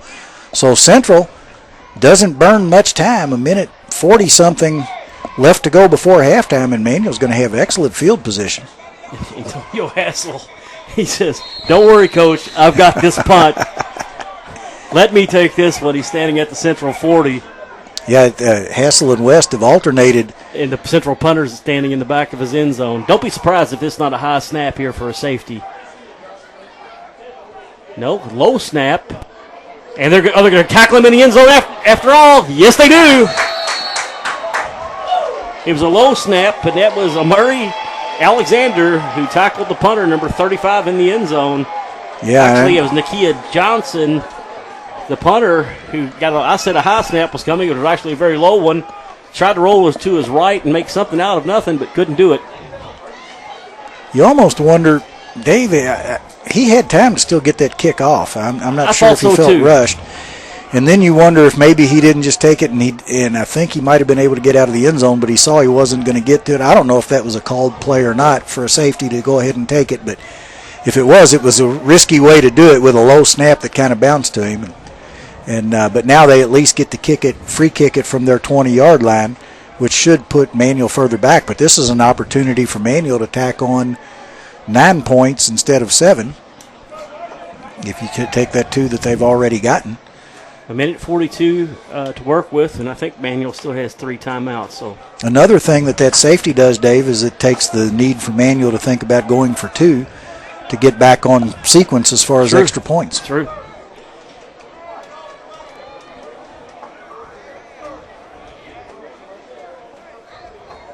So the Yellow Jackets will get a free kick here from their own 20. That's number 1, Sebastian Francisco, a sophomore, who instead of what we used to see in the olden days of a drop kick or a punt, if you will, it's just going to simply put the ball on the tee. Yeah, I'm surprised. Their punter seems to have been punting the ball very well, and you can generally get it higher Manuel and get has, better coverage. West back with Gonzalez. It's going to be Gonzalez fielding it at the 30, bobbles it momentarily. Wants to run this one back, stops, cuts back, and a very minimal return back to the 34. Yeah, Dave, that's one of those ones after he bobbled it. Personally, I would have loved to have seen him just turn it straight upfield and get what he could get. I know they were trying to set up a wall on the other side, but he had a long way to go, and there is a flag down. Things are starting to get a little sloppy here in the late going in the first half. And that's in the neighborhood where you see a manual with an illegal block or a hold on the kick. And again, you're going to get the ball in good field position. Why would you want to do something like that? Well, you mentioned earlier, Manuel, with a lot of very young players on special teams. And it's it's going to be against Central. Coach Scroggins pleading his case. I think it's going to fall on deaf ears. We're going to pick this one up. Are we going to have to kick this again? No, I would think it'll come from the possession, from the change of possession. Okay, that puts the ball at the Manuel 49. And Manuel looks like they're ready to get busy on offense, and I don't think they want to hear any protests from Coach Scroggins at this point. A couple of the assistant coaches are headed out to get him off the field. Now we're going to see. He's going to. And it's an official timeout, Manuel. Okay. So Manuel will take their first timeout here. And I'm sure Manuel wants to make sure they've got their hurry-up offense squared away, maybe call 2 or 3 plays in a row, something they've probably practiced through the offseason, maybe a 7-on-7 camp. Well, and this is a great opportunity, and it's why you want to play a regular game too, because the hurry-up offense, you can practice it all you want in practice, but real live game conditions, you got to see how it works with how the officials are starting and stopping the clock, particularly at an away game, and see how you're doing against this live competition. It's always different. The game speeds up on game night, and the competition that you're playing against is different from what you play against every day in practice. Dave, an interesting thing, Manuel's offenses looked pretty good tonight, and I said I thought the defense was going to be the dominant factor of the two, at least at the beginning of the season. The practices that I went to, Manuel's defense was more than holding their own against the offense, which is kind of a sign of good things as the season wears along, and the defense has played pretty well today, as has the offense. So Manuel set to go here. They send Blackford to the right, Neiman in the slot left along with Jake Rist, and it's none other than Mike Nero to the right of Comstock in the shotgun. So there may be look for Nero coming out of the backfield here. Yeah, either that or I think Neiman could make some yardage on a slant. Central's coming up to press him a little bit in coverage, and we've seen that slant from the slot receiver work a couple times tonight. And we've got Chase Gavin lined up at tight end to the right, so let's not forget him. Yeah, he's already caught one pass tonight. Blackford and Rist with individual coverage, and Blackford looks like he may be able to blow by somebody. I'm surprised they even try to go to him more, but then again, everything they've run has been pretty successful. Yeah.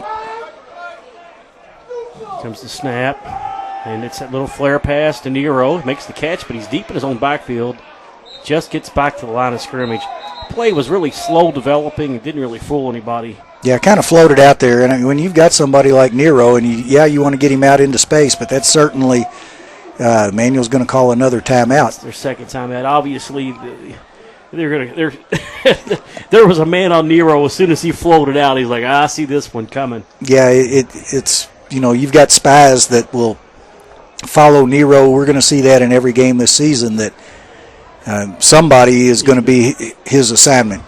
And when Nero goes right, then that linebacker or whatever, whoever the spy is going to go with him. But I'll play devil's advocate here. Here's why it's a good call. Central now has to honor Nero as a receiver Sure they do. when they line up in the Yeah, shotgun absolutely. formation. That's going to give maybe Blackford maybe a half second more to burn past the defensive back. Well, their safety's going to look, and if he bites up, now you've got Blackford or Wrist.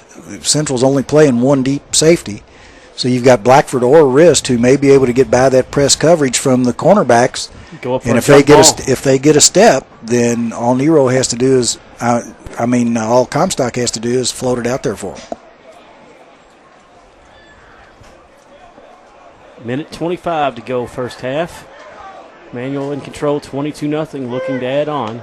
And it's a little bit different situation, but if Manual happens to throw 3 incompletions, Central will still have plenty of time left, but Manual can punt and put them way back in their own area. And that's a bad snap. Comstock's going to have to fall Nice back job. at the 40.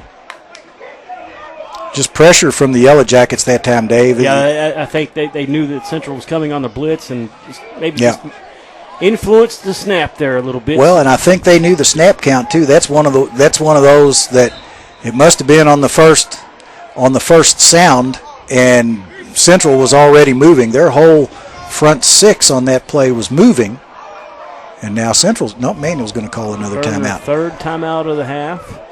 1:06 to go. No sense in saving them. No. 3rd and 20 from their 40-yard line. Might as well talk it over here. Yeah. Yeah, I mean, if you got to play here, you got to get about 18, 19 yards for a first down. And, yeah, you can go 9 or 10 and then try to pick up the other 9 or 10, or go 9 or 10 and go ahead and kick it. But either way, what you do is you want to get a chunk of yardage and then determine what you want to do on 4th down. Better to have a good play called here and then decide what to do on the 4th down play. Or if you get the first down, the clock's going to stop anyway. You can run up quickly and spike it. They bring in, that's number 9, Nathan Bowling, into the slot to the left, along with Neiman, who also lines up left. Blackford all by himself to the short side of the field. It's Comstock and Nero in the backfield out of the shotgun. Central's only got 3 on the line this time, so although they're threatening blitz, and here they come. And here they're going to go to Blackford deep down the sideline. Very well covered. Yep. And you have to try that at some point during the game. Well, you got to stretch them out, and Blackford's certainly the receiver to stretch them out with. It's going to bring about 4th 20. Jake Wrist will stay in the punt. Number 2 and 25 for the Yellow Jackets. We'll try to return a punt here. Exactly a minute to go, first half.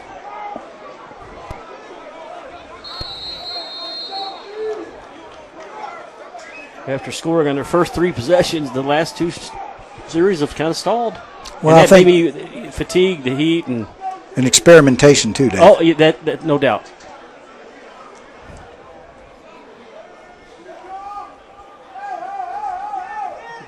Wrist gets another booming kick.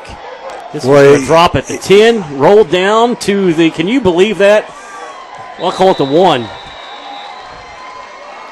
Just a tremendous punt by Jake Wrist. Yeah, what he did was, Dave, he caught Central kind of cheating up on him, and instead of booming it high and getting good coverage, he took a shot.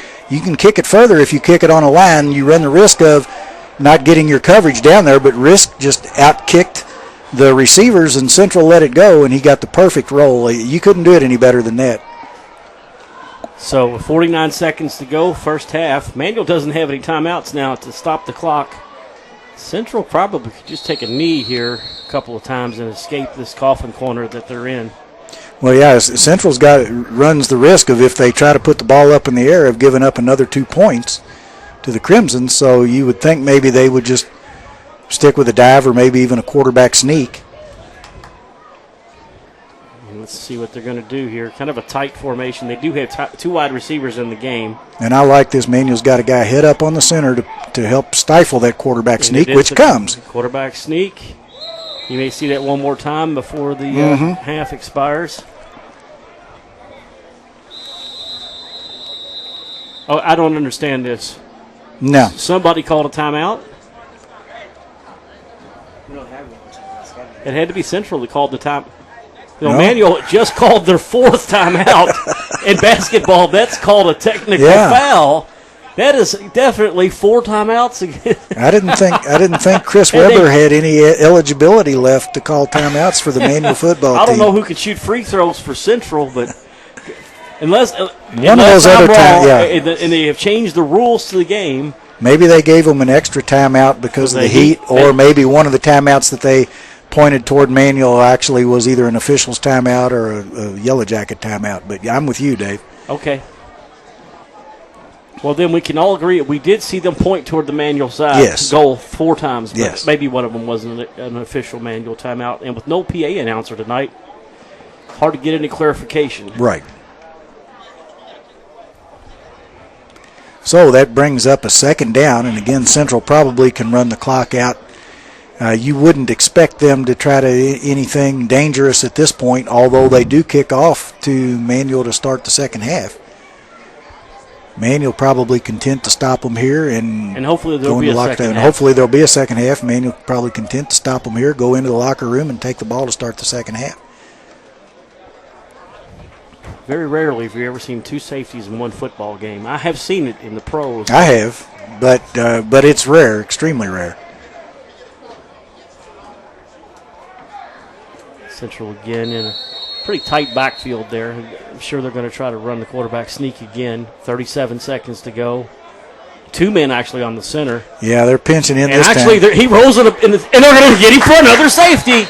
Inexplicably, North took the snap, rolled to his right, and was sacked in the end zone. Yeah. I don't. Were they trying to pass out of that? I'm not I think certain. I think he was, Dave. I think that they thought that they could catch Manual just totally thinking that the pass was a non-existent possibility, and instead the penetration that Manual got to try to stop what we thought was going to be a quarterback sneak turned into a sack, and 2 more points for the Crimsons, and they get the ball with arguably no timeouts left.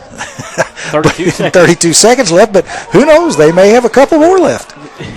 There were 3 Crimsons in the backfield within a second of the ball being snapped. Yeah, Damian Smith, Tyron Horton, and Sean Pleasant all. That's what you don't want to see, their little frustration on the Central sideline. Just see a player kick his helmet on the track. Yeah, that's one of those things. But Dave, when you've gone through as many solid winning seasons as Central is, it a little adversity can be hard again. Let's talk about the heat and humidity. That's gonna tempers. Yeah, that's gonna shorten anybody's feel good feelings. So Sebastian Francisco has it teed up. That's a perfect name for a kicker. Oh, I was thinking that Rafael Seption wearing his number. Short kick. It's going to be fielded by Gonzalez, or is it? Bobbles it at the 25. Got a lane across the 40. Look out. And then the pursuit catches up from behind, but the Crimsons are in business out at their own 47-yard line. And Dave, just exactly what we talked about on the last one, he picked it up. Central's coverage had gotten down to him, and he tried to go all the way across the field to pick up the picket line. This time he picked the ball up, came straight up the field. Much better return on that play. Manual at the 47 with good field position. Not a whole lot of time, but certainly time to get the ball down the field. 4 receivers in the game. And that's Jalen Carter in the slot right, Neiman in the slot left. Scratch it. Is that Nero? Yeah, Nero's. And it's a draw to Nero. Straight up middle, across the 50, breaks 1 tackle. They sling him forward, close to a first down, out to the 44, down to the 44-yard line. 16 seconds and counting. Manual should spike the ball here. I didn't see Comstock at first up there under center, and I thought Nero was in the shotgun. 7, 6. They better hurry. 5, 4. They can't spike 3. it now. Comstock. He's going to launch one deep for Blackford. Actually, it's coming to Neiman. And for whatever reason, Blackford just broke off the pattern, kind of gave up on the play. And I don't understand it because the ball was deep enough to be fielded. Well, I don't know, Dave. Maybe he thought that it was clearly going to Neiman, and Neiman was out there, and that the guy that was covering him might run right into the pattern if he carried on. More reason to throw it more in the second half. Yeah. We need more practice. So after 2 quarters of play here from Central Stadium, it's Manual 24, Central 0. So just an excellent start for the Crimsons here in the first half of 2014. I'm going to step away from the mic here and give myself a short break. Okay. We'll get Eric to come in and tell us his expert opinion and see what we can talk about here.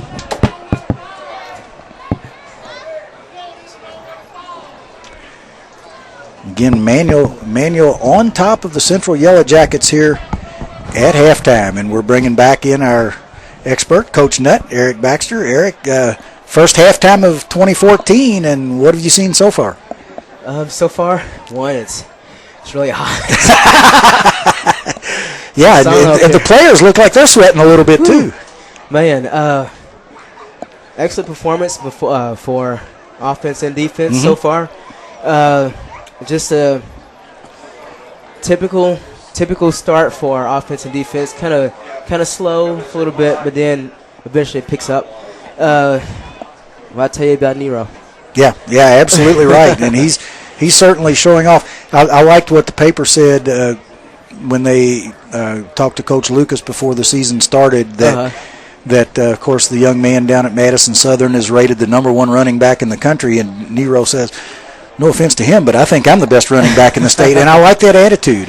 You've got to want to be the best and think of yourself as the best and work toward that goal. Oh yeah, and that's the only way when she's got your mind set towards a certain goal. And yeah. Of course, it's easier for you to achieve it. Yeah. For Comstock, I mean, he's doing a good job. I know I said like in the pregame, some kind of decision-making things. He's trying to force it, but that's going to come with more time, more maturity with more time. Offensive line, they're doing a great job. They're picking up their blocks. I mean, credit to Central's defensive line. I mean, they're small, but they're fast. They're small, fast, and agile. And I guess now with our mass, the manual mass that we have in the front, Central's trying to soften their defense, basically pushing everybody back as they can, especially in the secondary. Manual's defense on the flip side, excellent penetration. Yes. Excellent penetration. I wish I had time to talk about that in the pregame show. We just pressed for time. Right. But it's the same thing that I saw during the Bowling Green scrimmage. We could have dominated more in Bowling Green scrimmage if we had more penetration in the A gaps. But at least the defensive linemen know that they're actually squeezing down gaps and fighting the double teams and fighting the reach. That's what we like to teach. Just recognizing those blocks, and it gives your secondary more time to react. Frees up the linebackers too to make plays against the running game. Right, and also too, let me give Aaron Riddick. Yes, I work with his dad, Roger Riddick. Shout out to Roger. How you doing? It's just hot. yes, it is. but yeah, I mean, he did a great job. I mean, credit to all your safeties and your secondary, just making a beat on the ball. Yes, just perfect textbook technique, basically. And also shout out to number 92, Derek Dorsey. Yes, he's a mass. Yes. I mean, he and number 98 Pleasant, yes, give Manual size in front threesome basically. Right. Horton he's just otherworldly, but those two give Manual that huge size. Right. And even as underclassmen, they're still mobile enough with that size that they really help dominate along the line. But I agree with you 100%. Exactly. That's the one thing I was always teach when I was coaching is it's good to have a lot of that muscle mass. Yeah. Good mass. Yes. The good mass, especially on D-line. But the best thing is how to use that mass to your ability. Just working on the fast twitch muscles, working on the auxiliary lifts. Doing all the little small things that add up to the big things. And like I said, they're doing a pretty good job.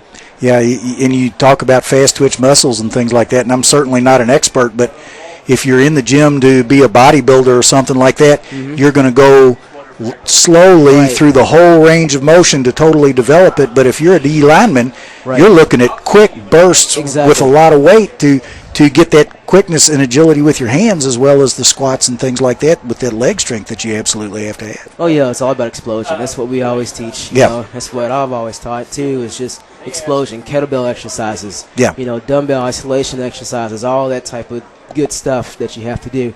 But like I said, for the defensive line, they're doing a good job. Now, the one thing that we're starting to see, of course, weather is playing a huge factor today. I think knowing the two coaching personalities, they would not call the game off. They will not call the game off at all, just because they want to see flash points for both teams, offense and defense. Second half, something incredible to go to the next match or the next football game. So this is just one of these old school gridiron mentalities. Hey, look, you gotta tough it through. Yeah, and that. Whoa. Mike just got really hot there for a second. But you're certainly right, and that's one of the things that I know both of these guys want their players to be tough. And this is certainly a time where you have to be tough. Suck it up and go is what they used to tell us. And the good thing, too, is that they're giving JCPS, KHSAA, is giving a lot of water breaks to the kids and, extended breaks between the quarters. Like I said, we're up here in the box, ladies and gentlemen. It's a sauna up here. It's pretty brutal up here. Yeah, it's just like the old manual weight room before it got rid of it. Got rusted weights and rusted bars everywhere. Yeah. So, but like I said, good job on both sides of the ball, and also special teams is doing what they have to do. A lot of freshmen in the lineup, which is good. And like I said, like I told Coach, just from seeing the Bowling Green scrimmage, I see that we have a lot of depth between the classes, so that way you don't have to go with a 4-year cycle every time. Right. And that's just so key, because not only do you need players to step up if somebody gets hurt or something else happens, but you also need that continuity so you don't have a peak year and then 2 or 3 down years and then another peak year and bring them along. And we've seen that historically over the years with a lot of different high schools, not just Manual, but certainly now. If you can get 30 to 40 freshmen in each year, even if they dwindle down in numbers a little bit, if you can keep most of them and you get some of that continuity, then you don't have that drop-off. Something that we've seen for years with the green teams. Exactly. But like I said, and I know it is early in the season, but compared to other seasons, it's definitely, I see more consistency. I think we actually grown out of our growing pains for the past about 4 or 5 years. Right. For the coaching transition and in the play terminologies and the playbook terminologies, this all changed. But I think now, it's really starting to show. It's really starting to show that forward momentum now. So I'm really excited about the season. And I am too. I know that again, playing in the Super District, we know that when Manual gets into district play, it's going to be formidable opposition 3 weeks in a row. Male high rated by many people as the number 1 team in the state. Trinity is Trinity, St. X is St. X. Both of them may have had down years last year, but we know they're going to bounce back.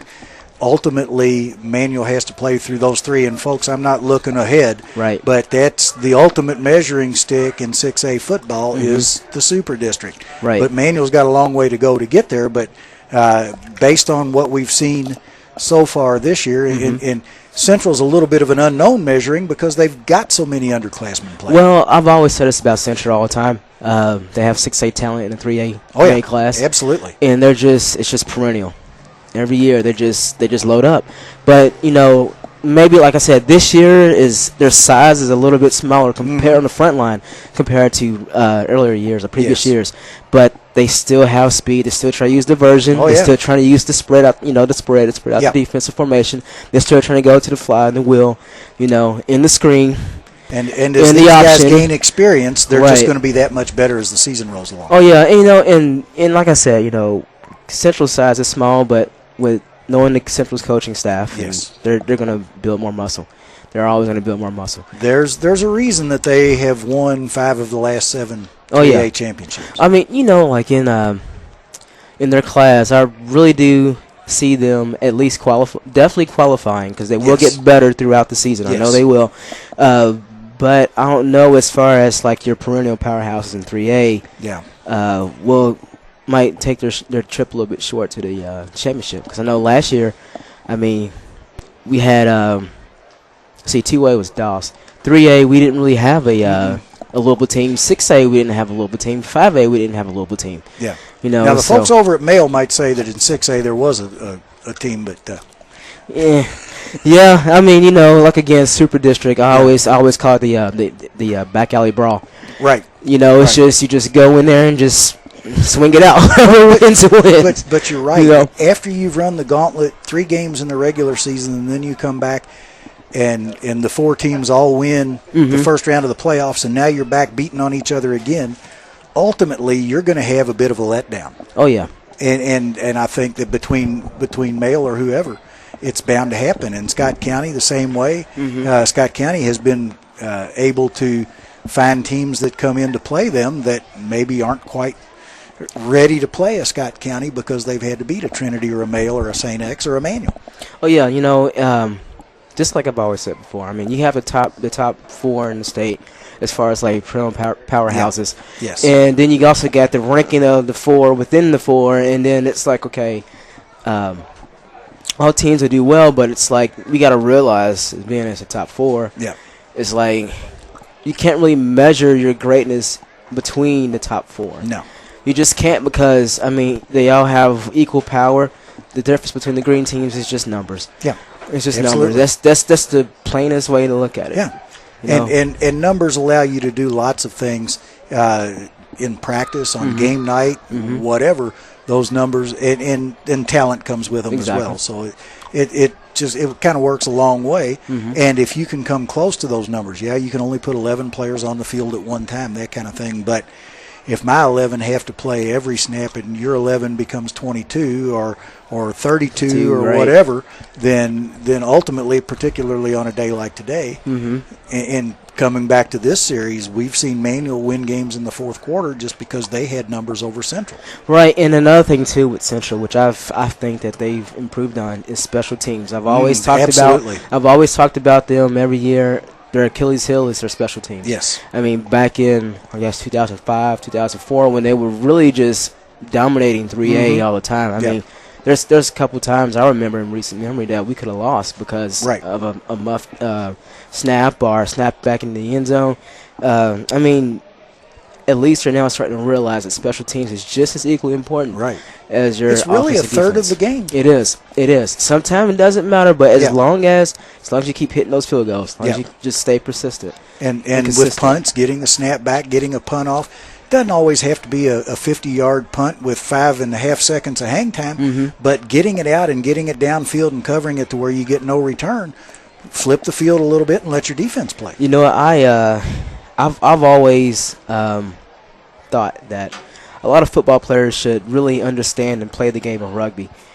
That's a good point. Because American football is the cousin of rugby. Right. But it's just that they will start to see, like, you know, giving the plus and minuses of giving away your possession during punts or kickoffs. You know, ball placement, strategy. I mean, making chip shots. I mean, because in rugby, I mean, whenever you score in the end zone, you know, if you score way far left, then you have to take that ball all the way out to the 20-meter line. And you have to kick there from the direct line where you scored, vertical line back to the 20-meter line and kick it between the posts. So, you know, in some players who are also, they're multi-talented. They have to kick, they have to be the wing, you know, they have to be in the scrum. I mean, it has the same thing. It has a lot of parallels to football. And I just hopefully KHSAA will eventually get rugby sanctioned, hopefully as a spring sport. That would be a good idea. You know, and cross-train your players between, you know, football in the fall and rugby in the spring. And of course, spring football is one of those things that comes up. I know we had spring football when I played, and then it went away for a while, and now it's back. It's not quite the same as it was when I played. I mean, we went 4 solid weeks, and at the end of it, we split up, not offense and defense, but it was like one assistant coach and another assistant coach chose their teams. Right. And so you had a lot of ones next to twos, and on the other side you had ones and twos, and it was a competitive game. Oh, yeah. It's a little bit different today. Not that it's not competitive, but if you take spring football off the table and put rugby as a sport, it can do a couple of things.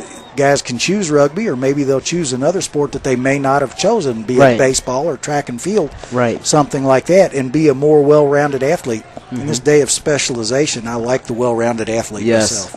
Yes, and that's rugby players. They have a different build. Yeah. And but I mean, like I said, hopefully I'm going to the Rugby Sevens in Las Vegas this winter. So I have to get. I'm a rugby fan too. So, Oh yeah, yeah. So hopefully they can approve that. But It's certainly a tough sport, and you don't have the padding. We were having a discussion last night during the rain delay, David and I and another fella talking about concussions and head injuries, and I'm certainly not an expert, although that's possible that I've had some concussions that I never realized I had. But we were talking about the style of helmets back in our day, the old suspension helmet that was loose, and so Right. a lot of the shock, the helmet moving would absorb a lot of the shock. And I said, to me, take the helmets and the face gears off, put them back in leather helmets with no face mask, and let them play, because you're a lot less likely to lead with your head if you don't have all of that protection in front. Right, it's a mental game basically. And so, like I said, in rugby they do have their concussions too. Sure.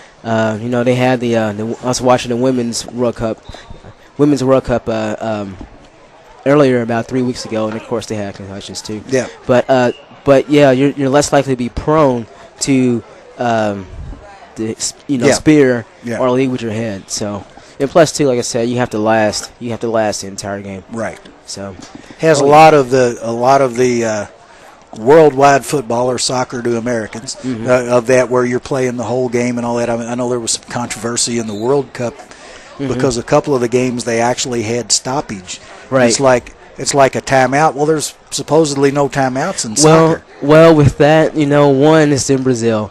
2 is near the equator. Right. 3, the Stadia Amazonia. Yeah.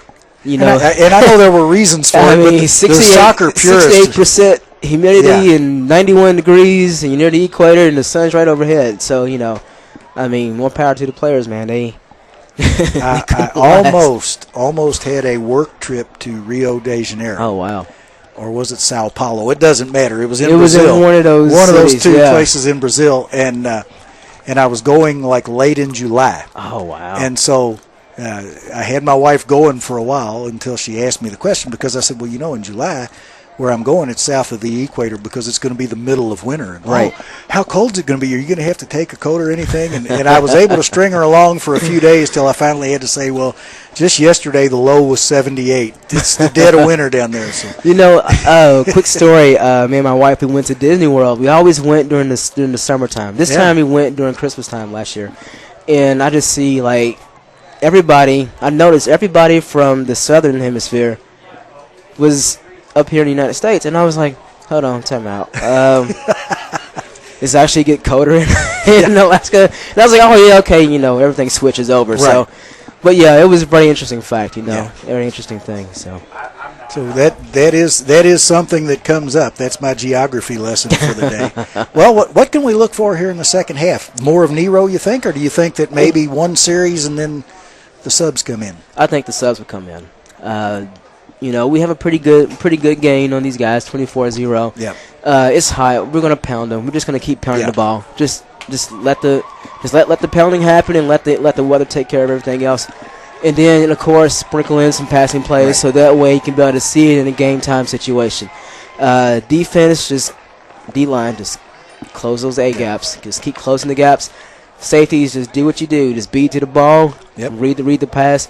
I know we got fooled a couple times, even myself on camera, with the options. Yeah. And with the screens, with the flies. Yeah. So the wheel routes. So just your linebackers, your Sam, or I guess Sam and Mike. Yeah. The outside linebackers. Just be sure. I got speaking generalities now. Just be sure that you keep the edge. Keep the edge contained, especially with your bookends, your ends. Particularly because Central has such speed. Every year we talk about their speed because they have speed every year. They always have speed every year. And if you let them get outside, then they can spring big ones. Manuel has been fortunate tonight that the times they've gotten outside, the pursuit has been able to catch up. But you're absolutely right. Get that containment. Get it contained every time. You just watch it fold. And like I said, the past few series down here on the north end zone, when we had those few safeties. You know, it just speaks to the power of our defensive line, and then also our middle linebackers. Being sure they read inside. Be sure they have their eyes on the quarterback. Be sure they see that split-second decision. You know, so like I said, they just got to keep doing what they're doing, and then just don't show out for the film, but just be technical. Another reason to run subs in when we talk about the line and how well they've played.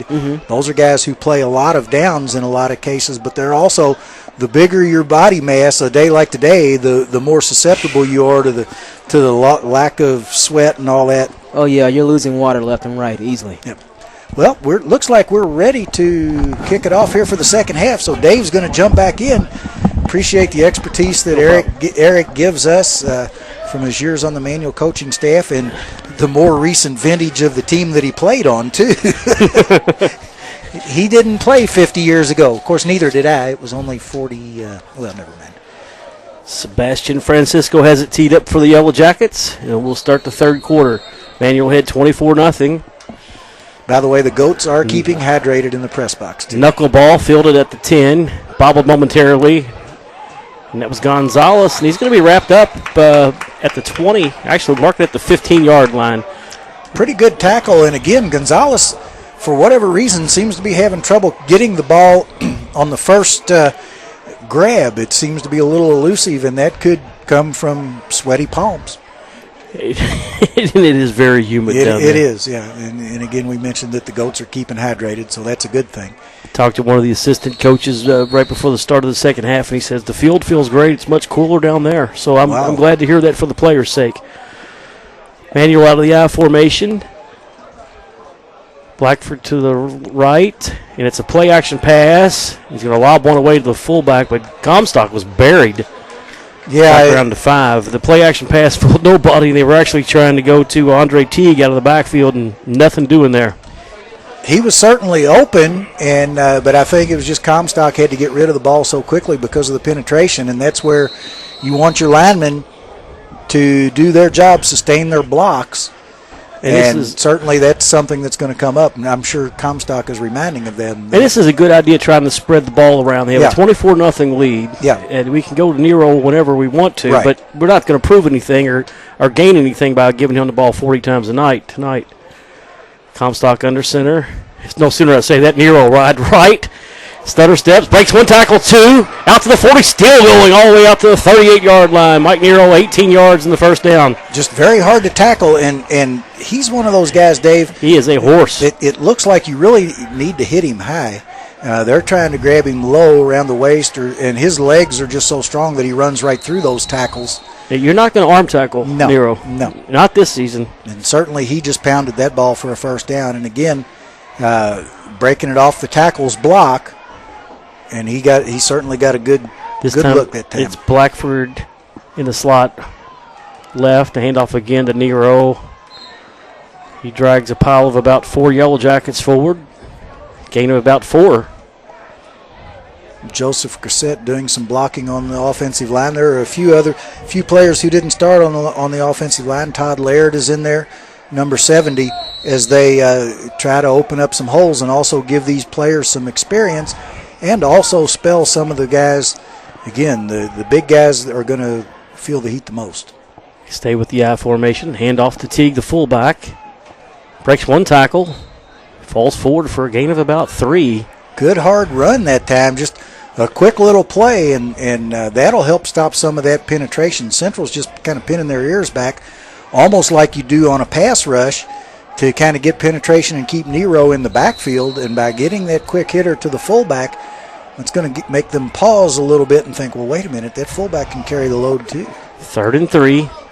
Manual from their own 45. Handoff. Nero in across midfield. Stutter stepping. Falls down at the Central 44-yard line, but another quick burst up the middle. Gain of about 12. First down, Crimsons. Yeah, Burba and Vinegar with nice blocks on that play, Dave, in the interior of the line, and Nero just found it. Kind of a Leroy Kelly-esque stutter step going way back in time to an old Browns who almost went sideways through the holes, and that's kind of the way that Nero went through that time. They stay with the I formation. Wrist to the left, Blackford right. 3-step drop. They're looking for Blackford. A little tall for him. And it's going to bring up 2nd and 10. Pretty good coverage, but I like that play because now Central has to honor Blackford short. The only times Manuel had thrown to him earlier were on the deep routes, and they knew that he would be running the deep route. So by running that short one now, that certainly should open something up deep later on. But it's just a matter of time before they connect. Yeah, and another thing too, they're showing some things that teams down the road now will have to prepare for. Quick pitch, Nero sweeps the left side, cuts it in close. Flags are down. He'll score on this play, but I think it's going to come back for the hold. He's inside the 10-5. They're not going to catch him. Central brought the house on that, and 42-yard run for Nero, but the flag came in the neighborhood of a hold. Yeah, and I'd say you're right, Dave. The problem with bringing 9 guys, which is what Central brought, is number 10 comes off the field hobbling a little bit.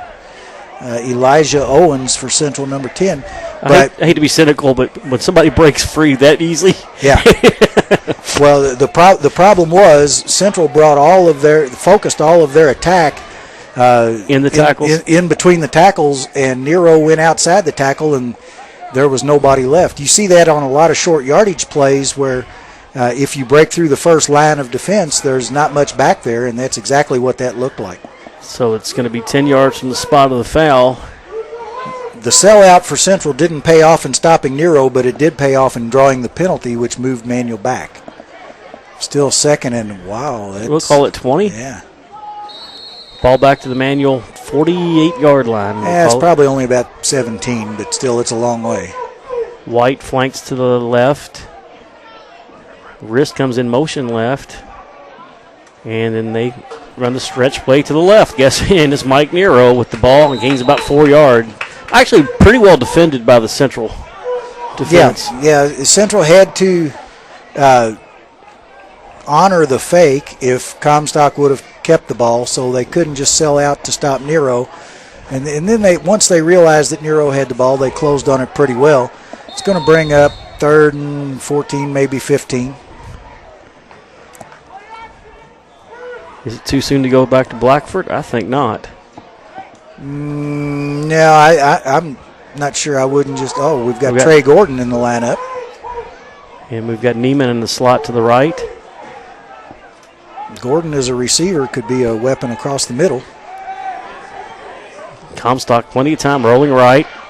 Finally, protection breaks down. He's going to have to chuck one. And he's got Jake Wrist. A dangerous pass for short yardage, and Comstock was leveled after the pass. It's going to be short of a first down for Wrist, and hopefully Comstock will get up after that. He got his bell rung. And Dave... And it's roughing the passer is going to score a first down. Boy, that's a tough call to make. When you're that far out of the pocket like that, if they called roughing the passer, it must have really been out of his hand. I think Comstock would have unloaded it earlier, but his back foot slipped as he was setting to throw deep. And a good job by Wrist and the other Manual receivers to come back to give him a look. And unfortunately, it's the Manual quarterback injured on the play. That's not a good sign. Like we've said before, we don't ever want to see anybody injured, but there's a lot of inexperience at the quarterback position. Let's just hope and pray it's just the breath knocked out of him. Dave, I want to say something about Trey Gordon, too. The Central team must have scouted him pretty well. He came out as if to set up a screener for a little flare pattern, and there were a couple Yellow Jackets with him. So even better than staying in to provide protection, he took defenders with him, and that helped buy time for Comstock. Didn't pay off in the long run because Comstock did get leveled, but that's one of those deals where he actually had time based on what Trey Gordon did. And Wrist made the reception. Yeah, they're still going to be a good 8 yards short of a first down if the play just stands there, but we don't know what the penalty flag is going to involve. I'm sure it's of the dead ball personal foul, roughing the passer. Yeah. All kidding aside, when a defensive player gets a shot at a quarterback who's relatively vulnerable, and we know that Comstock turned to throw over his shoulder, so he had to kind of he was off balance. He was off balance and not running full speed. It's hard not to take that shot. Cleanly, by all means, but it's hard not to take that shot. if he was already out of bounds or the ball was clearly out of his hand, then that's when you have to pull up. But, you know, all that aggressiveness that linebackers are taught, it's hard to rein it in sometimes. It's hard for me to ever fault a linebacker for hitting somebody. And after 2 days of delays, and then to come out and find yourself down 44-0, you're thinking, I've got to get some satisfaction from this game. That aggression that's part of your game has just been boiling up. You know, I can imagine, you know, how tough it would have been to sleep the last couple nights just because you're anxious to play that first game. And they are stepping off yardage. It's going to be enough for a manual first down. Of course, a personal foul would have been an automatic first down anyway. That's 15 yards after the catch. And that puts the ball down to the Central 23-yard line. William Britt will check in at quarterback. Yeah, Comstock would have to go out for at least one play no matter what. And that you wonder if maybe that'll be the end of his night for the Crimsons. And then Central wants to call a timeout. Scroggins has been on the field a few times tonight. Yeah. Yeah, he's, I would say if he's asked after this game what he thinks of this officiating crew, he's probably not going to give them high marks. They're giving him a lot of leeway to approach them on the field. Yeah. But at the same time, now this leaves his assistant coaches to talk to the defensive team that's on the field. I don't know what the protest could be here. Maybe the spot of the ball? Well, yeah, I wonder that, or I wonder if why is it again, because the quarterback was out of the pocket and running, why is it a personal foul? But if he had stepped out of bounds or whatever, then again, that's a tough call, and I can sense his frustration and I can feel his frustration. So it's 1st and 10, Manuel. We'll call it the Central 23, 24-yard line. This could also be something similar to when a basketball coach intentionally gets a technical foul. Like the Hoosiers? In hopes of lighting a fire under.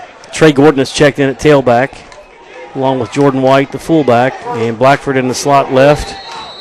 William Britt checks in at quarterback. Central crowd is alive. Handoff. Gordon, and he is blown up at the line of scrimmage. Yeah, just well read by the Central defensive line, and somebody didn't get a good block on one of their linebackers. But again, Central bringing a few more people than normal, and that's the difference. Trey Gordon, a fine running back, but he certainly doesn't have the leg drive that and Nero it looks like has. William Britt's going to finish out this drive. Comstock's on the sideline, on his feet. 2nd and 9, 8-10 left here, third quarter. Trey Gordon takes the handoff. That's Nero. Now it's Nero back in, and the ball moves forward. Yeah, I'm anxious to see Gordon get a few more looks with the way he's bulked up over the summer. He certainly looks like a lot stronger. We know his speed, and Nero just has just extremely hard to bring down, as the Yellow Jackets are finding out. 3rd and about 4 for Manuel there. And it's a great sign. I'm seeing Comstock march down the sideline with the helmet on and ready to go. William Britt back in the huddle with the play. Only a sophomore. Dave, we saw it last year. Comstock's a gamer. He did some things last year. Played wide receiver, played on the defensive side of the ball. Punt returner. He wants to be in the ball game. You like that out of your quarterback. Central threatening blitz, handoff. Mike Nero. Nero inside the 20. Fights his way down to 11. Another Manuel first down. And, Dave, that's how you beat the blitz. You run the play quick enough off tackle that your running back gets past the blitzer.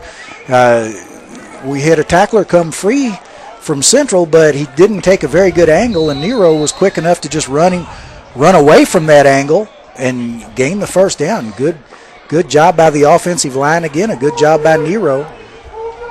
1st and 10. And let's not stop there, because a good job by Britt, because just coming in cold, working with a center you probably don't normally work with, is not the easiest thing. Britt's going to throw. He was looking for Blackford. Yeah, and flags coming up. A little pushing, a little shoving going on there. Looked a little suspect in the secondary. There was some contact between the Central defender. Looks like Kendall Briggs It could be and the defensive manual receiver holding, yeah. either holding or even pass interference, and that's what they're calling pass interference. Every time a reserve quarterback comes in an injury situation, takes me back to 1988 in the state semifinals. Yeah. A young man named Philip Bridges, who had been injured most of the year, came in and threw one pass and one completion at a critical stage of the game. You got to have guys you can depend on at every position. You can't just play with 11 on each side of the ball anymore. Back in at quarterback. 3 receivers to the right. Trey Gordon back in at halfback. Comstock goes under center. Handoff. Trey Gordon. Trey Gordon. There's the leg drive we were looking for. And he's down to about the 2-yard line. Contact in the backfield, positive yardage. And I like this. I mean, it would be, and Nero's coming back in, but I like the idea that they gave Trey Gordon a carry, Dave, down on the goal line. Let's see what he can do. And Trey Gordon could start for anywhere in Jefferson a lot County. of teams. A fabulous running back in his own right. And the temptation would be, well, we know Nero can score, and he is back in the game, but I like the idea that they gave Gordon, and I like that he was hitting the backfield, even spun around, and still used his leg drive to gain yardage. Good I bet job. they go to the fullback here, Jordan White. That's a possibility. Nope. Nero, stutter step, close to the, I think he stacked up well short. Yeah. Everybody knew who was going to get the ball there. Dave, he read that play wrong. He stutter stepped and went to the left, and his offensive surge went to the right. I'm not saying he'd have gotten any more yardage that way, but when you've got a line that's been doing the job for you in front, trust them a little bit down on the goal line. 3rd and goal. Comstock there in the huddle. So you wonder if they have a pass out to the flat anywhere that they in their arsenal. I'd just run it. I just run it. I just like opening up old wounds on Dave here, folks. And even in the slot right. Manuel in the I formation. And it is a pass. And it's deflected at the line of scrimmage. They were trying to run a slant to Blackford, and he was open, but a good job by Central to get the hands up. You know, defensive players are taught if you can't get to the quarterback, get your hands up, and they did a good job and deflected that ball. I think we need to go double tight end here and just run the ball in. Yeah. I like a running play here, if for no other reason, even if you don't make it, you've got Central pinned back. He sets us up for a third safety of the game. And that's something I've never seen in a game. I had seen 2 before. I can't remember. Same formation, Neiman in the slot, Manuel in the I formation, Jordan White and Nero. Little confusion by the fullback, and Manuel will call a timeout. Not a bad idea. No, go ahead. I mean, this is an important play, even though you're up 24-0. You want to make sure you've got the right call, the right alignment. 4th and goal, we'll call it at the 3-yard line. Yeah. Get everybody on the same page and then punch it in. I really like trusting in your lineman to make a hole down on the goal line, because to me that sends a couple messages. Number one, to me, A, it tells your lineman that you trust them, and B, it tells the defense that we you can can't stop us down here. And Manuel looked so good on the first 3 drives, and they've kind of stalled. And I'm sure the weather has something to do with it. Absolutely. But it's a battle of wheels down here at the goal line. But when you're hot and you're tired and you're worn down and you're out of electrolytes, that's when the mental game really comes into play. And you have to be strong mentally at this point of the game to know the play call, to go to the right spot, line up correctly, block the right guy, know your checkoffs on the line, know your read, know the hole to hit as a running back. All of those things come into play, and mental fatigue, probably even more than physical fatigue right now, is taking its toll on both sides of the ball for both ball clubs. 5:01 left in the 3rd period. Manuel still leading 24-0, looking to add. And I still like the fact that Manuel, as the visitors, got to wear white on an extremely hot day. Great point, and I don't know if that can be overstressed tonight. Yeah. You know, I'm sure Central has the availability of the going all white if necessary, but it is a home game, and they consider this a rivalry, and or even a little machismo there too. That even if they went with the gold uniforms that we saw a couple years ago, I know I brought that up earlier, but gold would be a little better than black on a day like today. 3 receivers to the right. Mike Nero is the lone running back, but nothing has the intimidation factor of a black uniform. Chase Gavin to the left at tight end. And it's a handoff to Nero, and Nero stutter steps and gets into the end zone. Yeah, he actually made 2 players miss in the backfield, then another one at the line of scrimmage to get into the end zone. A nice job. That was reminiscent of the great Chuck Foreman, the running back for the Minnesota Vikings, who had a great stutter step, and he took that one jab step and just made a couple of guys just flat miss him. Changed directions and walked into the end zone for the 30-0 lead. Russell on for the extra point. Neiman to hold. And again, this is time to work on this. It may not be important tonight, but down sometime in the season it will be. Kick is up, and it's good. 4:59 left here in the third period. It's Manual 31, Central nothing. Now, a lot of people are going to see this score later on and think 4 touchdowns in the field goal. Yeah. There's more ways to score 31 than you think. Yeah, we've seen 2 safeties. That's like one of those elementary math exercises in those textbooks. How many ways can you get to 31 in football? Yeah. Well, it certainly, I'll tell you what, Russell, it almost looked to me like they could have gotten a motion flag on him. I know that the timing is everything on that, but it was almost like he went before the snap. Now, obviously, he timed it just at the right time, but you can't be too quick getting to the ball because the ball has to get to the holder and he has to get it down. 7:45 in the evening, so we've been here 2 hours and 15 minutes, and we're just practically midway through the third quarter. A long game. Yeah, a long game with a lot of breaks that you normally wouldn't see. And again, Coach Scroggins out. I don't know if they're setting up somewhere to go to dinner after. Yeah. Is Jay's Cafeteria still open down here? Oh, darn. I'm sure they're exchanging Labor Day weekend plans. Oh, more than likely it's got to do with that roughing the passer call. I'm sure it does. But one of my long-lost places that I really enjoyed eating at. You can see where my mind goes. Straight to the food. Yeah. I've got plans myself to head over to Iroquois Pizza if I can put that on the air. There you go. Nice little place off Manslick Road. By the way, Dave, wouldn't it be nice to have some air conditioning in this press box? It certainly would, if only Air Solutions would come to the rescue tonight. If you need any heating and air conditioning solution, contact Jim Carroll, 376-2098.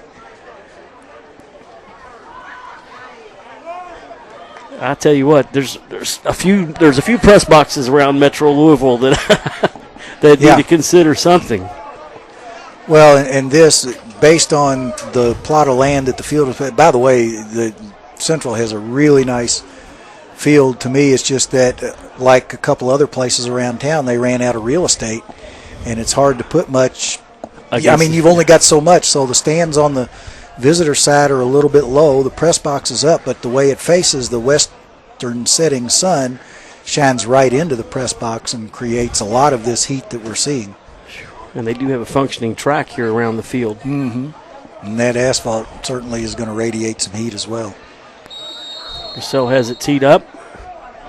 Good news is the field is in shade. Booming kickoff, and this one's going to be a touchback, and that's about, I'll give him 7 yards deep in the end zone. Yeah, that looked really good, and that's a good place to make the Yellow Jackets start. Interestingly, on a night when there's not much of a breeze, if there's any breeze, his 2 kickoffs for touchbacks were kicked from the north end going south, and the ones that came up short were kicked from the south end going north. I don't, is it because he's kicking uphill going north? Is that it? It makes you wonder. Gravity. Who knows? Maybe he's just getting warmed up, although on a night like tonight, I'd have thought 1 kick and a couple stretches and he'd have been warmed up. Central will try their hand on offense again. Norfleet, again, a quarterback. He started the whole night. They come out with the I formation. 1 receiver left and right. Tight end to the left. Norfleet, handoff, second man through. And stacked up. Slow going up the middle. Yeah, and that play kind of had almost like a delay. It was like the center snapped the ball, but no offensive player took a step for like a count. And They certainly didn't get off the ball very well, and the whole interior of the Manual defensive. We've got a freshman cornerback in for the Crimsons, Jarius Brent's a freshman in, getting a little varsity action. He's played a little bit on the special teams as well, Dave. Pleasant, Horton, and Dorsey all kind of just stuffed that middle that time. See Manual go deep into the roster. Out of the pistol formation. And they run the option left. Norfleet's going to keep this, and then he's belted hard for no gain. Yeah, it looked like that was Anthony Kaiser, number 42, came up from his linebacker position and did a nice job hitting. Would have liked to have seen him wrap up and drive him back. He let him get back to the line of scrimmage. But on that case, Central didn't fake the dive, just a straight option play, and Manual was able to sprint to the football without having that little delay that's made when you do fake the dive. So just a little bit different choice in plays, and it didn't carry much weight for the Yellow Jackets. 3rd down and 8, or 7. We'll give them 7. 2 receivers to the right. And 1 left. 2 running backs to either side of Norfleet.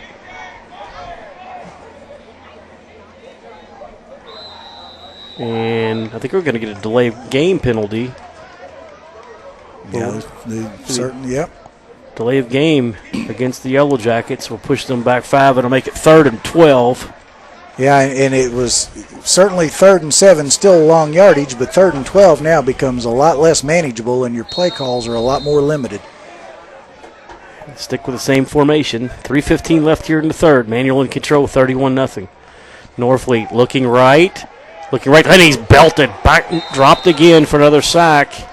Yeah, you're just not going to get time against this Crimson defensive front. Damian Smith, number 14, with the sack there. Just did a nice job. Just an active linebacking core. And I've liked Damian Smith since the first time we saw him play, Dave. He's played a lot on special teams over the years and just an aggressive ball hawk. And if you can say headhunter, I'd say that too. I don't know if I can say that, but he has a nose for the football and he gets to it, and he certainly did on that play.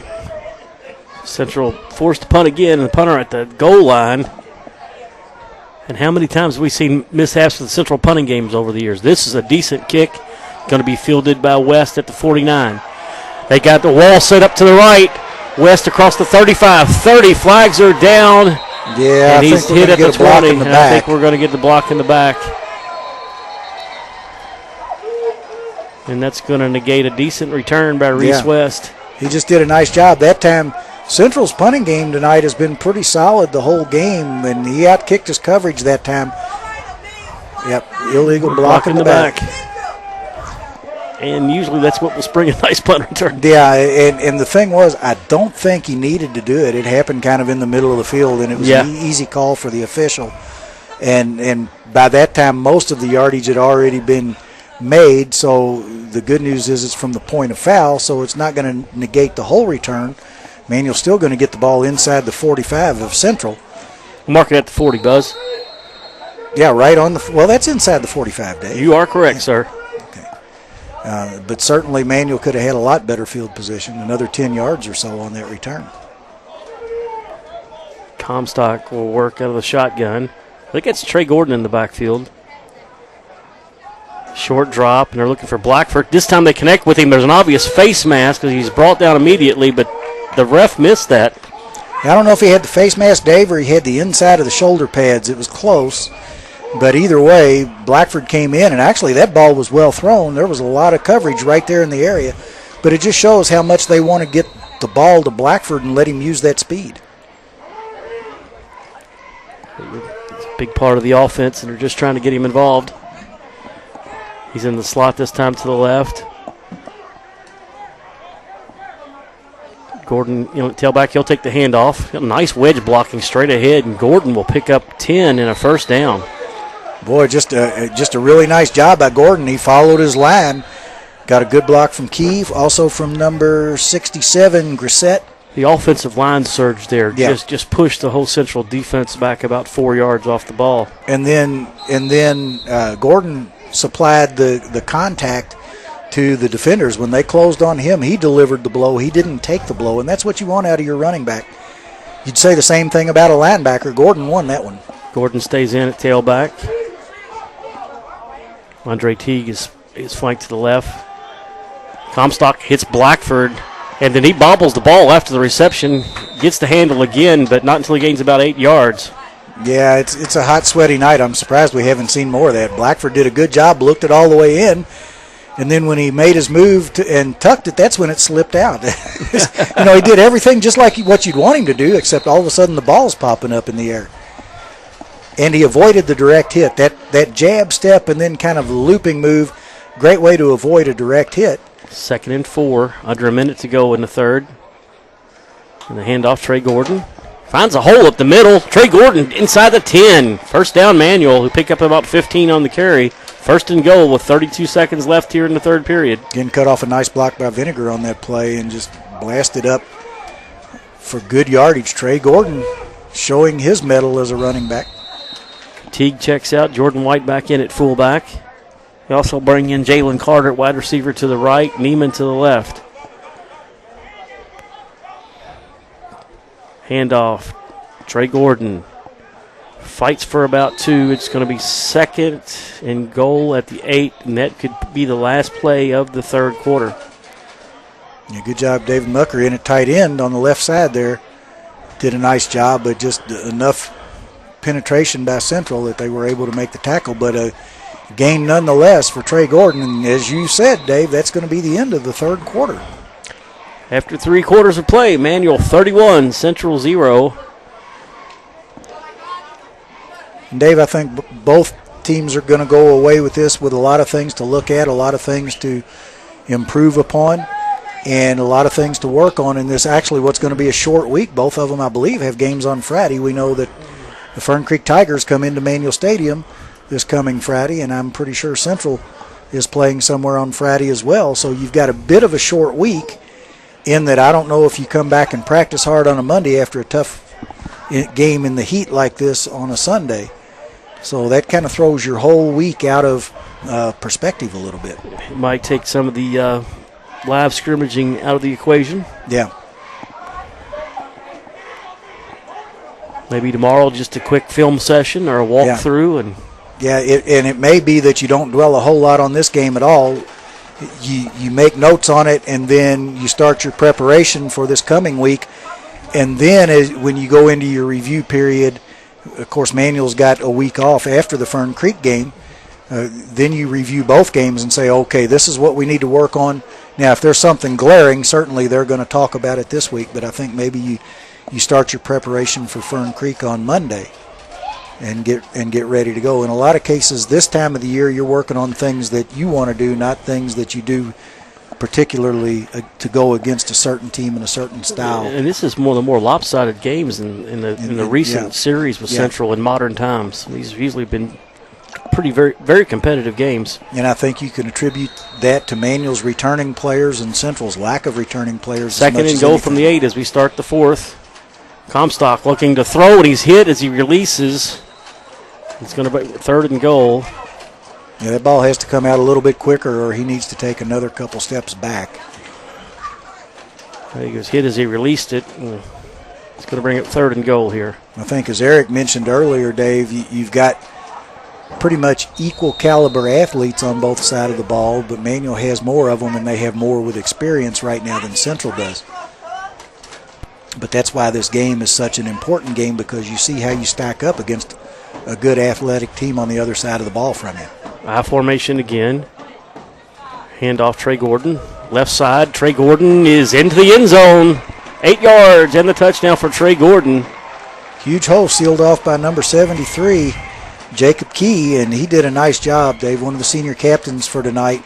And Trey Gordon went on into the end zone, gets his first touchdown of the season. 11:51 left in the ball game. It's Manual 37, Central 0. You got a new holder in the game, number 16, Quentin Bynum. Russell stays in for the extra point.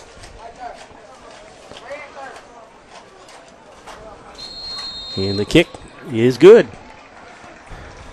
Score now reads Manual 38, Central 0 with 11:51 left to go in the contest. So now, does this start the running clock? Is it 35 or 40? Is it 40? It's 40. Okay. I can't think of a better night to have a running clock. I think whether there was a score disparity or not. I think at this point both teams would agree that it's just time to call in the dogs and put out the fire. Well, I know that's something that Eric mentioned at halftime, that the competitive fire of both of these coaches, I don't think is going to let them do that. And I know there's a lot of mutual respect between them, but you know, when you respect somebody and their ability to do something that you do as well, that just makes it all the more to want to beat them. Mm-hmm. Yeah, exactly right.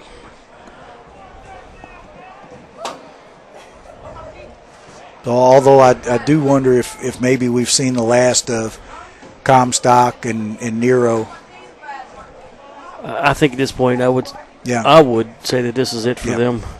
And maybe on the other side of the ball, maybe some of the linemen who've logged a lot of time may get replaced here too. It's hard to say.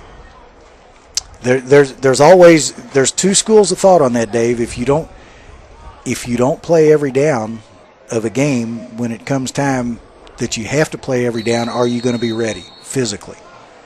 And so that's always something to think about in the back of a coach's mind. So another booming kick. This one will be fielded at the 1. They set the return up to the right. And he's going to be wrapped up before he can reach the 20. And a flag down. Yeah, coming in late, so we'll see.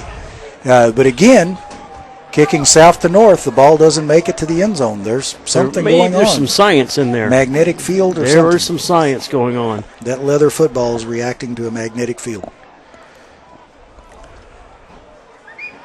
And there's a personal foul against Manuel. Yeah. Came in late. And that's going to draw, particularly at this time of the game, that's going to draw a flag every time. Rightfully so.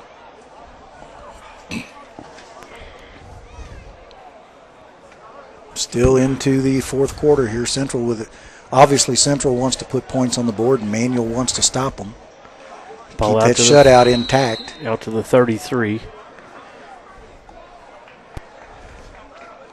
When I think of great defenses around town at the high school level, it's hard to think that anybody could be better than the 1967 Male Bulldogs, who gave up 13 points. Incredible record. Yeah, in one season. Yes, 13 points in one season.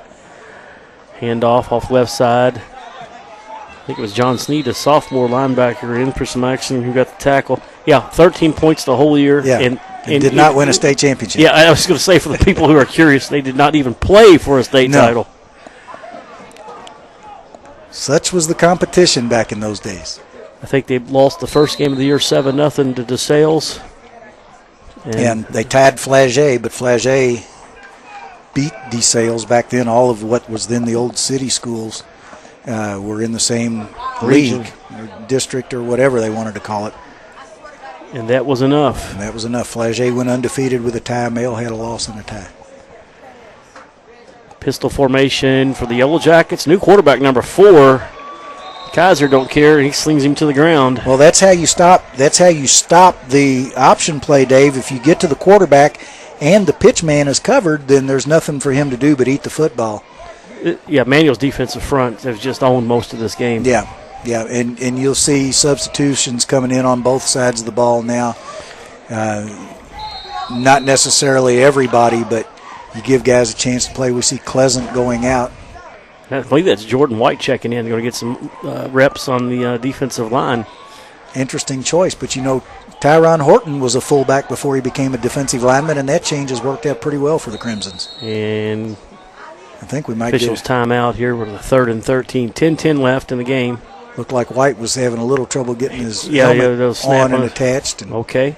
Rather than a delay of game, the officials stopped 4 the receivers, clock. 2 to each side. Central with a new quarterback, and I apologize, we do not have a name. Long snap count, high snap. Manuel comes with a blitz, and he's going to go down. 4th down, Central. John Sneed, number 32, that sophomore you just mentioned, Dave, with the tackle. Good job coming in, and then what I liked about it, he came on the blitz, and then when he saw the quarterback break off and start to run, he broke down in the fundamental football position, kept his feet moving, moved in, got a shoulder in, and put the quarterback on the ground. Nice job. Keenan Bilyeu checks back out, didn't right back in. Only a sophomore getting some varsity action. It's 4th down, Central punt. And is that Hassel back to receive the kick? I believe it is. Standing at the manual 40, 9-12 and should counting be his here. turn. West got the last one, and they've been alternating. Low snap. Manuel puts on no pressure. Low kick. Fielded by Hassel. He's got a lot of real estate to the left. He's at the 40, 30. Knocked down to the 30-yard line, and a late hit. I'm not going to call his name because, but that was unnecessary after the whistle. Yeah, a great job by Hassel that time. And he hit him in the back. The punter did a nice job getting the ball off with the low snap, but in doing so, he kicked a low line drive punt, and Hassel was able to take it and already had his momentum coming forward, and he did a nice job getting out toward the picket line. And another quarterback comes in. Is this number 10? John Riley, a sophomore quarterback. Number of new faces on the Manual offense. Again, from our vantage point, some of the numbers hard to pick up. Hand off to Reese West. He busted outside to the left. Now the 20. Knocked out of bounds at the 15. Reese West showing what he can do. We saw him on a punt return just a little bit earlier, and he bounced it out to the outside, and he got a nice block out there and took it for a couple yards, actually enough for a first down. And Manual on about the 20-yard line now, closing in on pay dirt again in Central territory. West lined up at tailback. Riley the quarterback. A whole new offensive line it looks like is in. And that time that whole new offensive line created some confusion as the quarterback Riley actually ran into a pulling guard, and that just disrupted the play, and then Central was there to just clean everything up. Loss of about 5 on the play. It's going to bring up 2nd and 15. And that just comes from... For the older guys listening in the audience, the younger generation will not remember this game. That reminded me of an old electric football game. Yeah. They just kind of bounce into each other. 2nd and long. Handoff West again to the left. Stutter steps back inside, drops his shoulders, but still taken down after a minimal gain. Nice job. Brand Abramson threw a nice block out in front, number 57. Reese West tried to cut off of it, didn't gain a whole lot, but he gets it back to 3rd and about 12. So we've seen 3 different quarterbacks this evening for Manual. And 3 different running backs.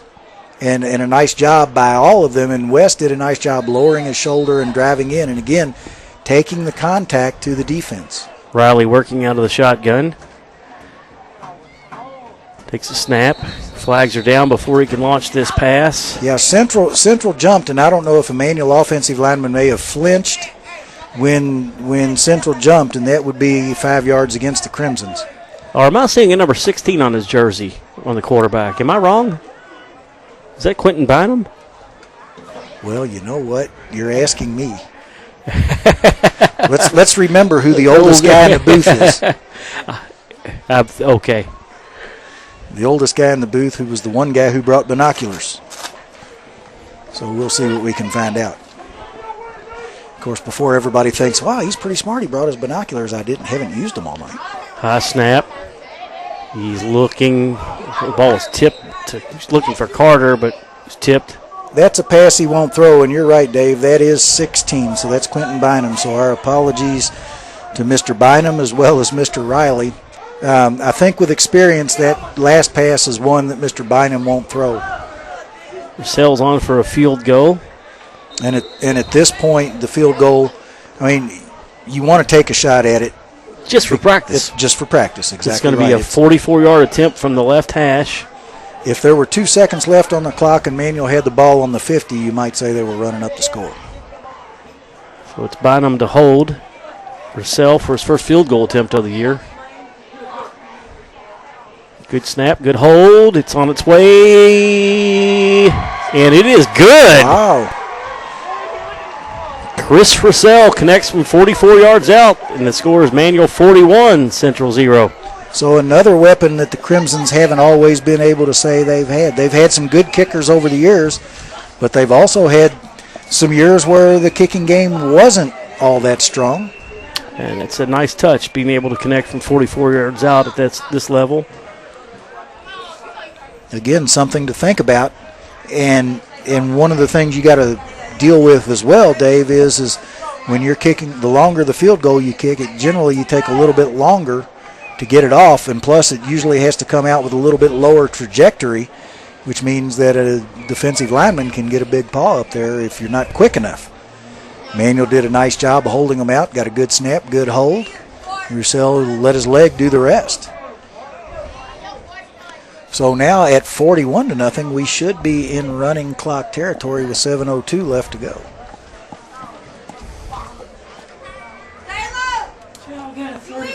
So has it teed up. 44.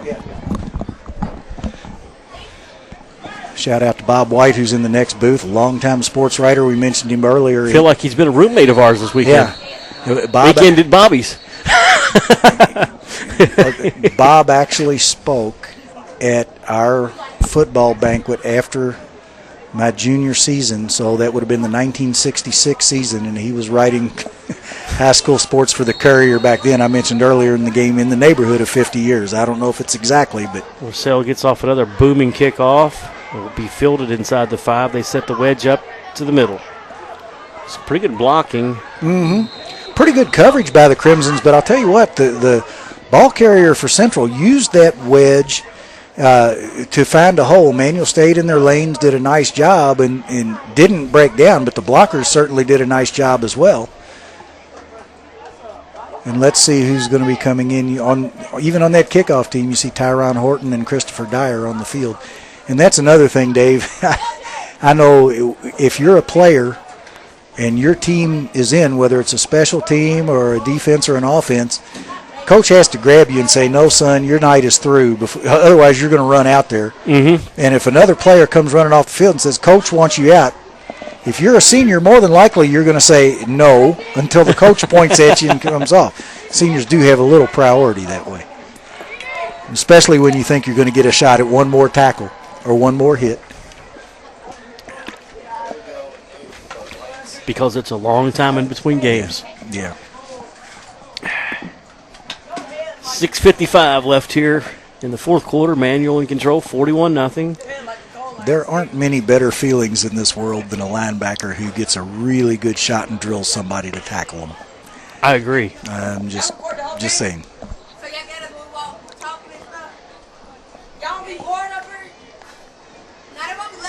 We're getting a little love from the fans here. Here, I'm gonna sign an autograph and hand it out the window to them. Oh, they're running away. Never mind. Well, Goats, the show is recorded before a live audience. Yeah.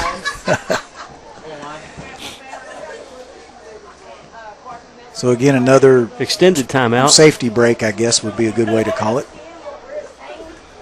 Let's give a shout out to the officials too. They have to work and toil, and they don't have offensive and defensive platoons and special team platoons, and they have to run a long way. So they have to deal with this heat as well. And it looks like there are a couple linemen officiating this game. I'm sorry, it just slipped out. They go under center this time. Handoff. And it's just blown up in the backfield. I believe that is number 87. Keenan Blue. It just blew that play up. Yeah. Lost about that 4. name's going to, as he continues to play at Manual, is going to give us an opportunity to have some takeoffs on Bilyeu or however he calls it. But I like the fact that he blew that play up, Dave. I like that. Second, and we'll call it 12. Under 6:30 left here in the game. They're staying with number 4 at quarterback. Again, my apologies. We do not have names to go with these numbers. Handoff, they try left side again. And that's Kaiser along with number 20, Terrell Scruggs, dealing in some pain back there. Another loss. Good job by this second-team defense. They just absolutely are coming in and playing, and they're doing their jobs just like they're coached. And this is important because you have to do your job, and if something happens where you have to go in with the first team, you want to be able to know, the coaches want to have confidence that that player is going to do his job. That was Dyer checked out. So this is going to bring up 3rd and long for the Yellow Jackets. Zach Pyers is checked in, number 28, playing left linebacker. Central back to the shotgun. Send a man in motion right. Looking over the middle. There's contact. That's clearly pass interference. Yeah. There's not, well, you know, he kind of got beat. Yeah. And that's one of those, I don't think he meant to do anything, but the manual defender got his feet tangled up with the receiver and then basically just fell into him and tackled him. And the ball didn't get to the receiver's hands, but clearly you have to make that call. The officials did. And I mean, there's just no question about it. Although Scroggins is out there with a white towel. He's still protesting. Are they picking the flag up? Oh, it was a tip ball. Holy cow. I can understand the frustration there. Yeah. I really can. The ball was tipped, so we can tackle the receiver. Okay, that's going to make it 4th and 13. I certainly stand corrected because I did not see that ball tipped. Tough night for Coach Scroggins. And it looks like they're going to call timeout here, think about going for it. And I think he's heading out not to discuss what his team's going to do, but to talk it over with the official. I think you're right. Yeah, I think you're right. He wants to. Yeah, the official standing over the ball. Is definitely saying that ball was tipped. Speaking of officials, a shout out to one of my old teammates and legendary Emmanuel Hall of Famer Wilbur Hackett, who received yet another award recently from the University of Kentucky Alumni Association. They presented it, and I apologize, Wilbur, I don't remember what award you won. Certainly you've won a lot of them, and certainly I don't know of anybody who deserves awards more than Wilbur. Not only a tremendous football player, who was All-State 2 years in a row, All-South, did some legendary things at the University of Kentucky and has been a top-notch Southeastern Conference official in his career. And just above all that, just a class gentleman. Fine young man. If Wilbur ever made any mistakes in life, is that his 2 sons played for Male. But I can forgive him for that. What a great show that was when he came on. Just a great guy. And maybe we should have him on again. Catch up with him. Well, throw out the invitation, Buzz. I'm ready. I will do it. Reese West stands at midfield to receive the punt. Manuel coming with some heat. High, short punt. West is going to field it at the 47 with the fair catch. Good job by West to be under control, come up, give the fair catch signal plenty early, and just secure the ball. And Dave, that's not an easy task to just secure the ball on the dead run like that. West will stay in at running back. Now it is number 10, John Riley at quarterback. Or is it? No, he's in the game, but not at quarterback. So I would say he's probably a wide receiver. Okay. Cannot say for sure until they line up. Okay, Quentin Bynum will stay in. Manuel in a bit of a running formation here as Bynum steps in at quarterback under center. West is going to take the handoff, and he's going to bounce it to the outside and get a couple tough yards there. Central played it pretty tough along the defensive line there. It's going to bring up 2nd and 8. Just a pretty tough run there by West as he was able to bounce it outside. And then we have a Yellow Jacket down on the field. Yeah. Oh, you hate to see that in late going. Yeah, certainly. You just don't know what it is, so we won't speculate. Now, with an injury, even if the clock were a running clock, they would evidently stop it's a 42-point running clock. Could be, I guess. I don't know. But it or maybe the agreement is no running clock. In the case of an injury, it stops. Yeah. No matter what. So. And he's up. Still has to come off the field for a play. It's number 60, Tyson Jacobs of the Yellow Jackets. Or is it? No, it's not. Is that number 50? Yeah, I believe that's a 50, Dave. In the case, it's Jonathan Dooley. Jonathan Dooley, the injured player. He appears to be okay. Manuel's ready to go. 2nd and 8 from the Central 45. Just under 5 minutes to go. Bynum out of the shotgun. There's 2 receivers to the short side. And it looks like a reverse to Carter. He drops the ball. Central's got it at the Manuel 47-yard line. Manuel fortunate there that their shutout didn't go by the boards on that fumbled reverse. Jalen Carter just never really had a handle on it. And actually it was set up pretty well. I think he had room to run, but that's one of those things, Dave. He didn't look the handoff into his hands. Just like a receiver catching a pass, you've got to look the ball in all the way, and he didn't secure the football, and it just popped right out. So Manuel's defense comes back onto the field. A clean handoff there, he probably would have scored on the reverse. Yeah, they certainly had Central sucked in, and he had room to run, and maybe that's it. He saw a lot of green in front of him. His eyes got so big that he didn't secure the football. So Central in business inside the Manuel 50. 4:47 to go. They're trying to avoid the shutout. Two receivers right, 1 left. 2 running backs. Number 4 stays in the quarterback. Chucks one deep down the field. There's contact. No flag. Yeah, I think ball that was might have uncatchable. Been incidental contact with a ball that wasn't catchable. If the ball would have been more well thrown, you might have seen a flag come out on that. But there's going to be a fair amount of jostling as you're running, Dave, and as long as you don't see an arm extended or a forearm into the back, something like that, there's a good chance it's not going to be called. It's kind of like holding. If you're running a deep route and the defender's in the close proximity of a receiver, you could almost call pass interference or holding on the defense on every play, just like you can on the offensive lineman. This time they go under center. Back to the eye. Hand off to the deep back. Fights forward. He'll pick up about 7 down to the Manuel 40-yard line. Yeah, Manuel got caught that time expecting a pass and brought some linebacker blitzing from the outside, and that kind of made them a little vulnerable up the middle. And Central, with a nice job, hit the hole, moved the ball 7 yards. It's going to bring up, or about 6 yards. It's going to bring up 3rd and 4 for the Yellow Jackets as they are in Manuel territory for one of the rare times tonight. So 3rd and 4, obviously 4 down territory for the Yellow Jackets.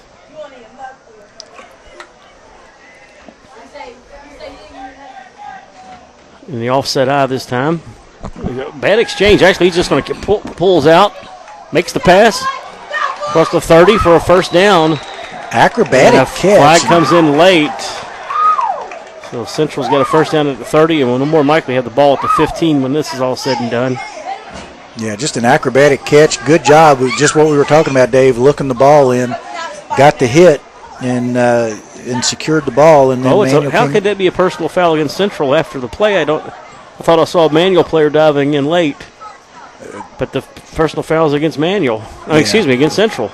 And again, Scroggins with his towel. It's almost like he's surrendering out there. I know he's not, but certainly using it to gain attention. 3:49 left here. Manuel ahead 41-0. They led 24-0 at the halftime. Courtesy of 3 touchdowns and 2 safeties. Second half, we've seen 2 touchdowns and a field goal. Yeah, I got to. They've scored every which way possible except the 2-point conversion. This is a time where we need the instant replay, Dave, because I've got to admit I didn't see a personal foul on that play. But sometimes we don't see everything. We're focused on the ball, and it could have been just a few yards away from the ball or something that happened in the pile. You just don't know. Okay, that's going to make it 3rd and 9? I don't understand that. You think it would have been a dead ball personal foul, but they had gained enough for a first down, but evidently not. And Scroggins, I thought he was calling a timeout. Okay, now it is going to be first down. That makes more sense. First down at the Manuel 45, and another flag before they can get the ball snapped. 4. I'm doing a head count here. Oh. Central fan just took a spill here in the stands. We're waiting for the call.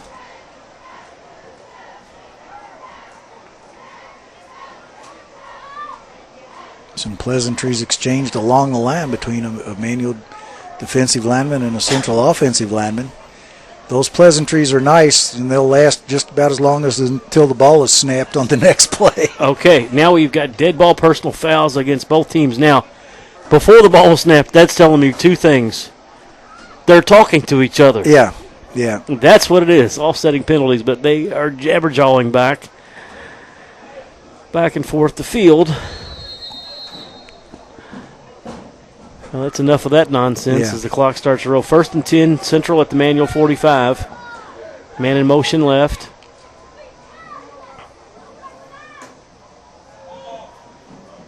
Here comes the snap. The hitch. Flags are down again. They make a catch at the 40.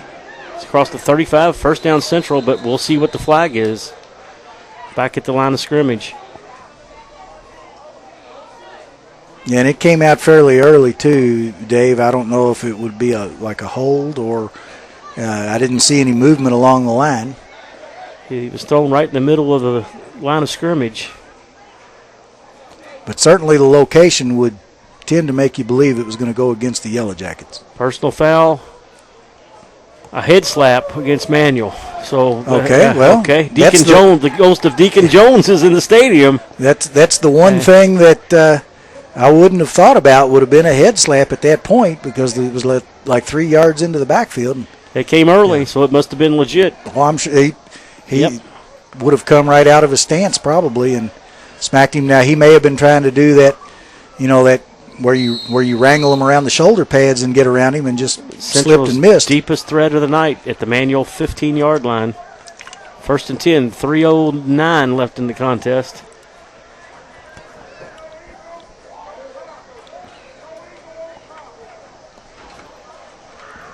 Man in motion left.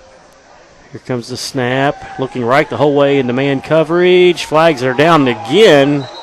Pass is incomplete, but let's see what the call is. Yeah, again, a lot of contact on that sideline. Mass substitution coming in for Manual. The big question is, are those fresh jerseys or sweaty jerseys at this point? Pass interference against the Crimsons. And the penalties are coming often. Well, Dave, you bring up a good point. There have been games in the past. Many different teams have been involved, not just the Crimsons or the Yellow Jackets, but many different teams have been involved. And even though it's 41-0, one looks up and sees a 0 on the scoreboard, and how important it is to defenses to get a shutout. And I have seen teams bring their starters back in for a drive such as this just to stop it and make sure that there's no score put on them. I'm not saying I advocate that. But it is a source of pride to hang a goose egg. And it has been done in the past. On the other hand, I like keeping this defense on the field. Guys, bow your neck and come in and start doing something and make your stops. They're going to pass again. Makes the connection. He breaks the tackle, still on his feet. Did the ball come out? No, it didn't. Receiver number 2 held on. Broke a tackle momentarily, but was able to get a 1st and goal out of that. Mari Alexander and there's another flag on the field with the initial contact, and then was able to hold on to the one leg. And interestingly, as he was holding on, a couple of the Manual defenders went by because they thought the receiver was going to get loose, and the tackler spun him away from his mates. Now a personal foul against Central. Obviously this game is getting a little chippy on the field. Both ways. Things are probably being said. Frustration level pretty high right now. And there's only one word that has to be said for the team in white: scoreboard. Yeah. Nothing else needs to be said. No, and I never understood that about a team on the short end of the stick too, getting personal fouls. Yeah. They've had the whole game to show aggression. Yeah. That bumps them back to the 20. And again, it's just one of those things. It's a hot night. You're frustrated for whatever reason, and maybe you're just a step late to get to somebody. But that's what happens. You have to pull up at the whistle. 1st and 18, 2:30 and counting here. It's been a frustrating weekend. The game was canceled Friday and Saturday night. Here we are late Sunday, finally getting this one in the books. Man in motion left. Manuel coming with some heat. They're looking deep down the left sideline. I think he caught it, but he was out of bounds. But yet we're raining flags again. And there was some. I don't see the flag there. It looked like pretty good defense. There was some hand fighting going on. Boy, we are just seeing a clinic. Tough angle of from our vantage in point. The fourth quarter. And if these guys understood that every penalty just lengthens the game. Yes. And if they were standing up here in the press box with us. In a sweltering heat. They'd be helping us out here and not getting penalized. Whichever team's doing This game is now at 3 hours long. Pass interference is the call against the defense. The ball at the 22-yard line. Let's see where they're going to mark it. Would it be half the distance? And Dave, this is where this tough press coverage by the Manual cornerbacks makes it tough on them because of the speed of the wide receivers on the Central team. Even though this is, by all accounts, their Central second team and Manual second team, you've still got to account for that speed. And when you're up close on the line, you either have to start backpedaling quicker. For what it's worth, I see some familiar faces along the defensive front now. Yeah, I saw Dyer come back in. Pleasant back in. And Gavin back Chase in. Gavin's Damian back in Smith as well. back in. I think we're serious before we can even. Or maybe the officials just like to blow their whistles. Well, there's still a conference going on the right side of the field, and the team broke huddle and said, we don't need those guys. They just throw flags. Let's play some football. Yeah. Makes you wonder sometimes what the game would be like if after the game both teams got together and said, let's go somewhere. Let's go like down to Shawnee Park and turn some headlights on and let's see what you got. Yeah. Without the officials.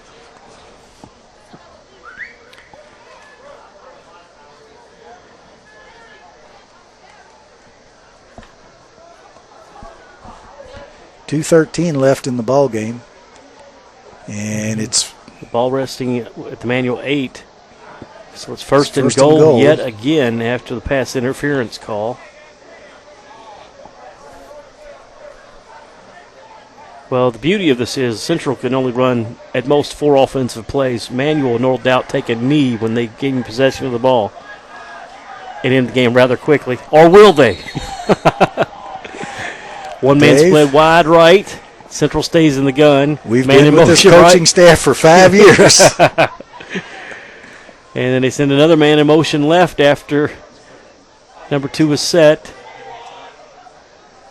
Looking left. He's just going to run, take it down and run it. I think he'll get into the end zone. Touchdown Central.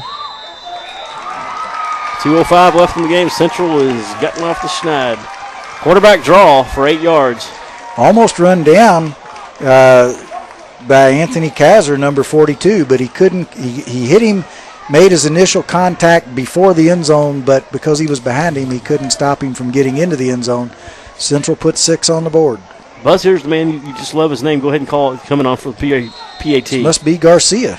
This is Sebastian Francisco. I was thinking of Francisco Garcia, who used to play basketball at U of L. An easy name to remember. Yeah. What a great player. So Central avoided the shutout. Francisco's kick is good. 2:05 left in the fourth quarter. Manual 41, Central 7. We will learn the name of one quarterback because his name now won't make the box score because he scored. We can check that out.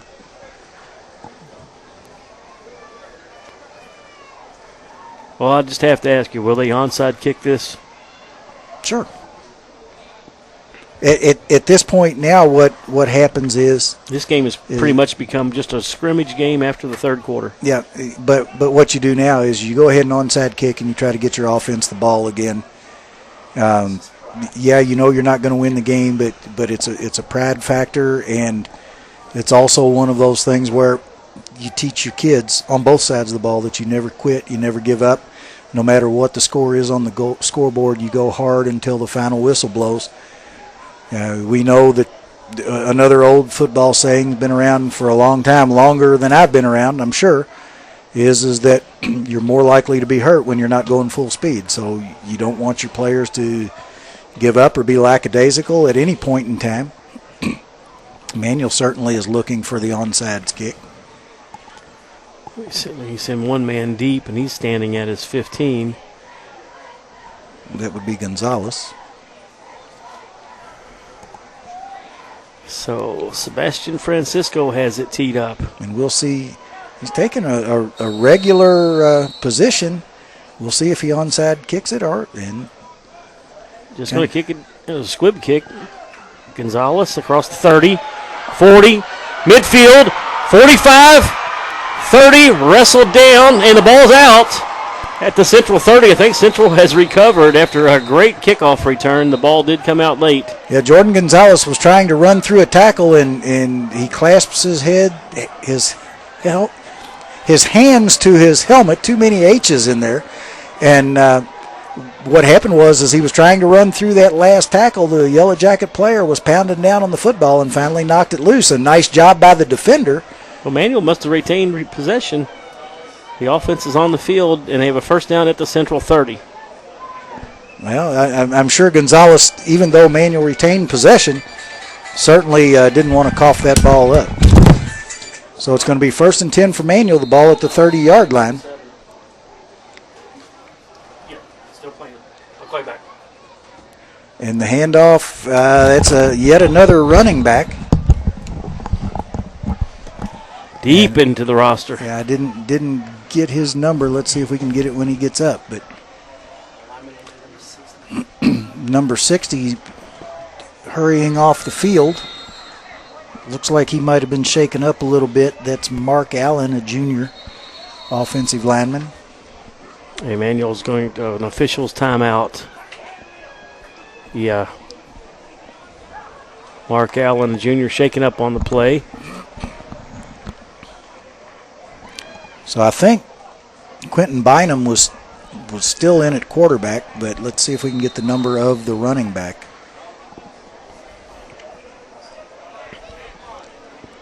Number 25? 25 or 15? Pitch out. Or 26. I think it was Andre Teague. He's going nowhere fast on the pitch out. 1:05 left in the game. Manuel doesn't seem to be in a hurry to get another play off, but they're going to have to snap the ball at least twice more. Yeah, on a play like that, although you might say with, some backups in like that, tossing the ball around can be dangerous. It's another thing. It's going to take more time than if you just run it straight up the middle or take a quarterback. Lamont Grove checks in at wide receiver, a sophomore. Bynum handoff to Teague. Stutter steps, breaks a tackle, across the 20, fights his way out of man. A flag comes in late. I think there might have been a face mask on that one, Dave. And that's one where had there not been the face mask, you would have hoped that at this time of the game the young man would have gotten down to keep the clock running, particularly if it were a game that was close. Boy, it has been an absolute flag fest in the fourth quarter. 33 seconds remaining, and it is a face mask against Central. Our friend Kevin Cole always looks for yards penalized in box scores, and I think he'll have something to chew on tomorrow. Oh, absolutely, and it's one of those things. I think he equates that with discipline. Yeah, and in a lot of ways, it is. And on a night like tonight, I think you can throw some of that out just because I think your hands are going to slip and maybe wind up in places where they weren't supposed to. Back to the I formation. First down at the Central 15, 32 seconds to go. Bynum new quarterback in there, number 15, Will Marshall, a freshman. Handoff Teague, straight up the middle. That might finish out the night. 26 and counting. Manuel, is that 4 or 5 quarterbacks they've played That's this season? four quarterbacks they've played tonight. I'm told that Marshall has that quarterback build, kind of tall and rangy, and also has a big arm. Well, they might get a crack at one more play here. 7 seconds and counting. This will do it for this evening. 4, 3, 2, and he does get it away. Handoff Teague. Right side. It's across the 10. Helmet comes off. Game is over. Final score from Central, Manuel 41, Central 7. Well, Dave, let's get Eric in here to wrap up fairly quickly on the night. And but yes, it is. Manual opens the season finally after 2 nights of not being able to play a game on a hot, humid night down here at Central High School. Manual comes away with a 41-7 win as both teams come across the field. So we're going to bring Eric in, and Eric, kind of more in the second half of what we saw in the first half. Oh yeah, just straight dominance. Just being sure we focus on the techniques that we have to do. Mainly, it was just the second half was just for the film. Yep. Honestly, it was good, just for the film. A good win to pull off for Manual and a good night, but certainly some coachable moments coming up this week, I'm sure. Exactly. So let's turn our eyes away from this one for a short time, and let's talk about Fern Creek. Fern Creek's going to come in with our old friend Josh Abel, who takes the place of another old friend, Joe Nichols. Joe Nichols. I thought we were going into the Hall of Fame earlier. Now I can't remember. Our old friend Joe Nichols.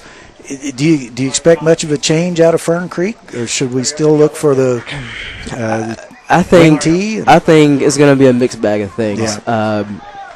Knowing Coach Abel, knowing the coaching staff, I'm thinking that it might be a mixed bag of things. Honestly, they might do a lot of diversion. I haven't had a chance to see how they. Well, of course they had the game canceled. Yeah, they canceled their game. Right, but it's just a mixed bag, so we just don't know. So we'll kind of go into Friday night a little bit like we went in tonight.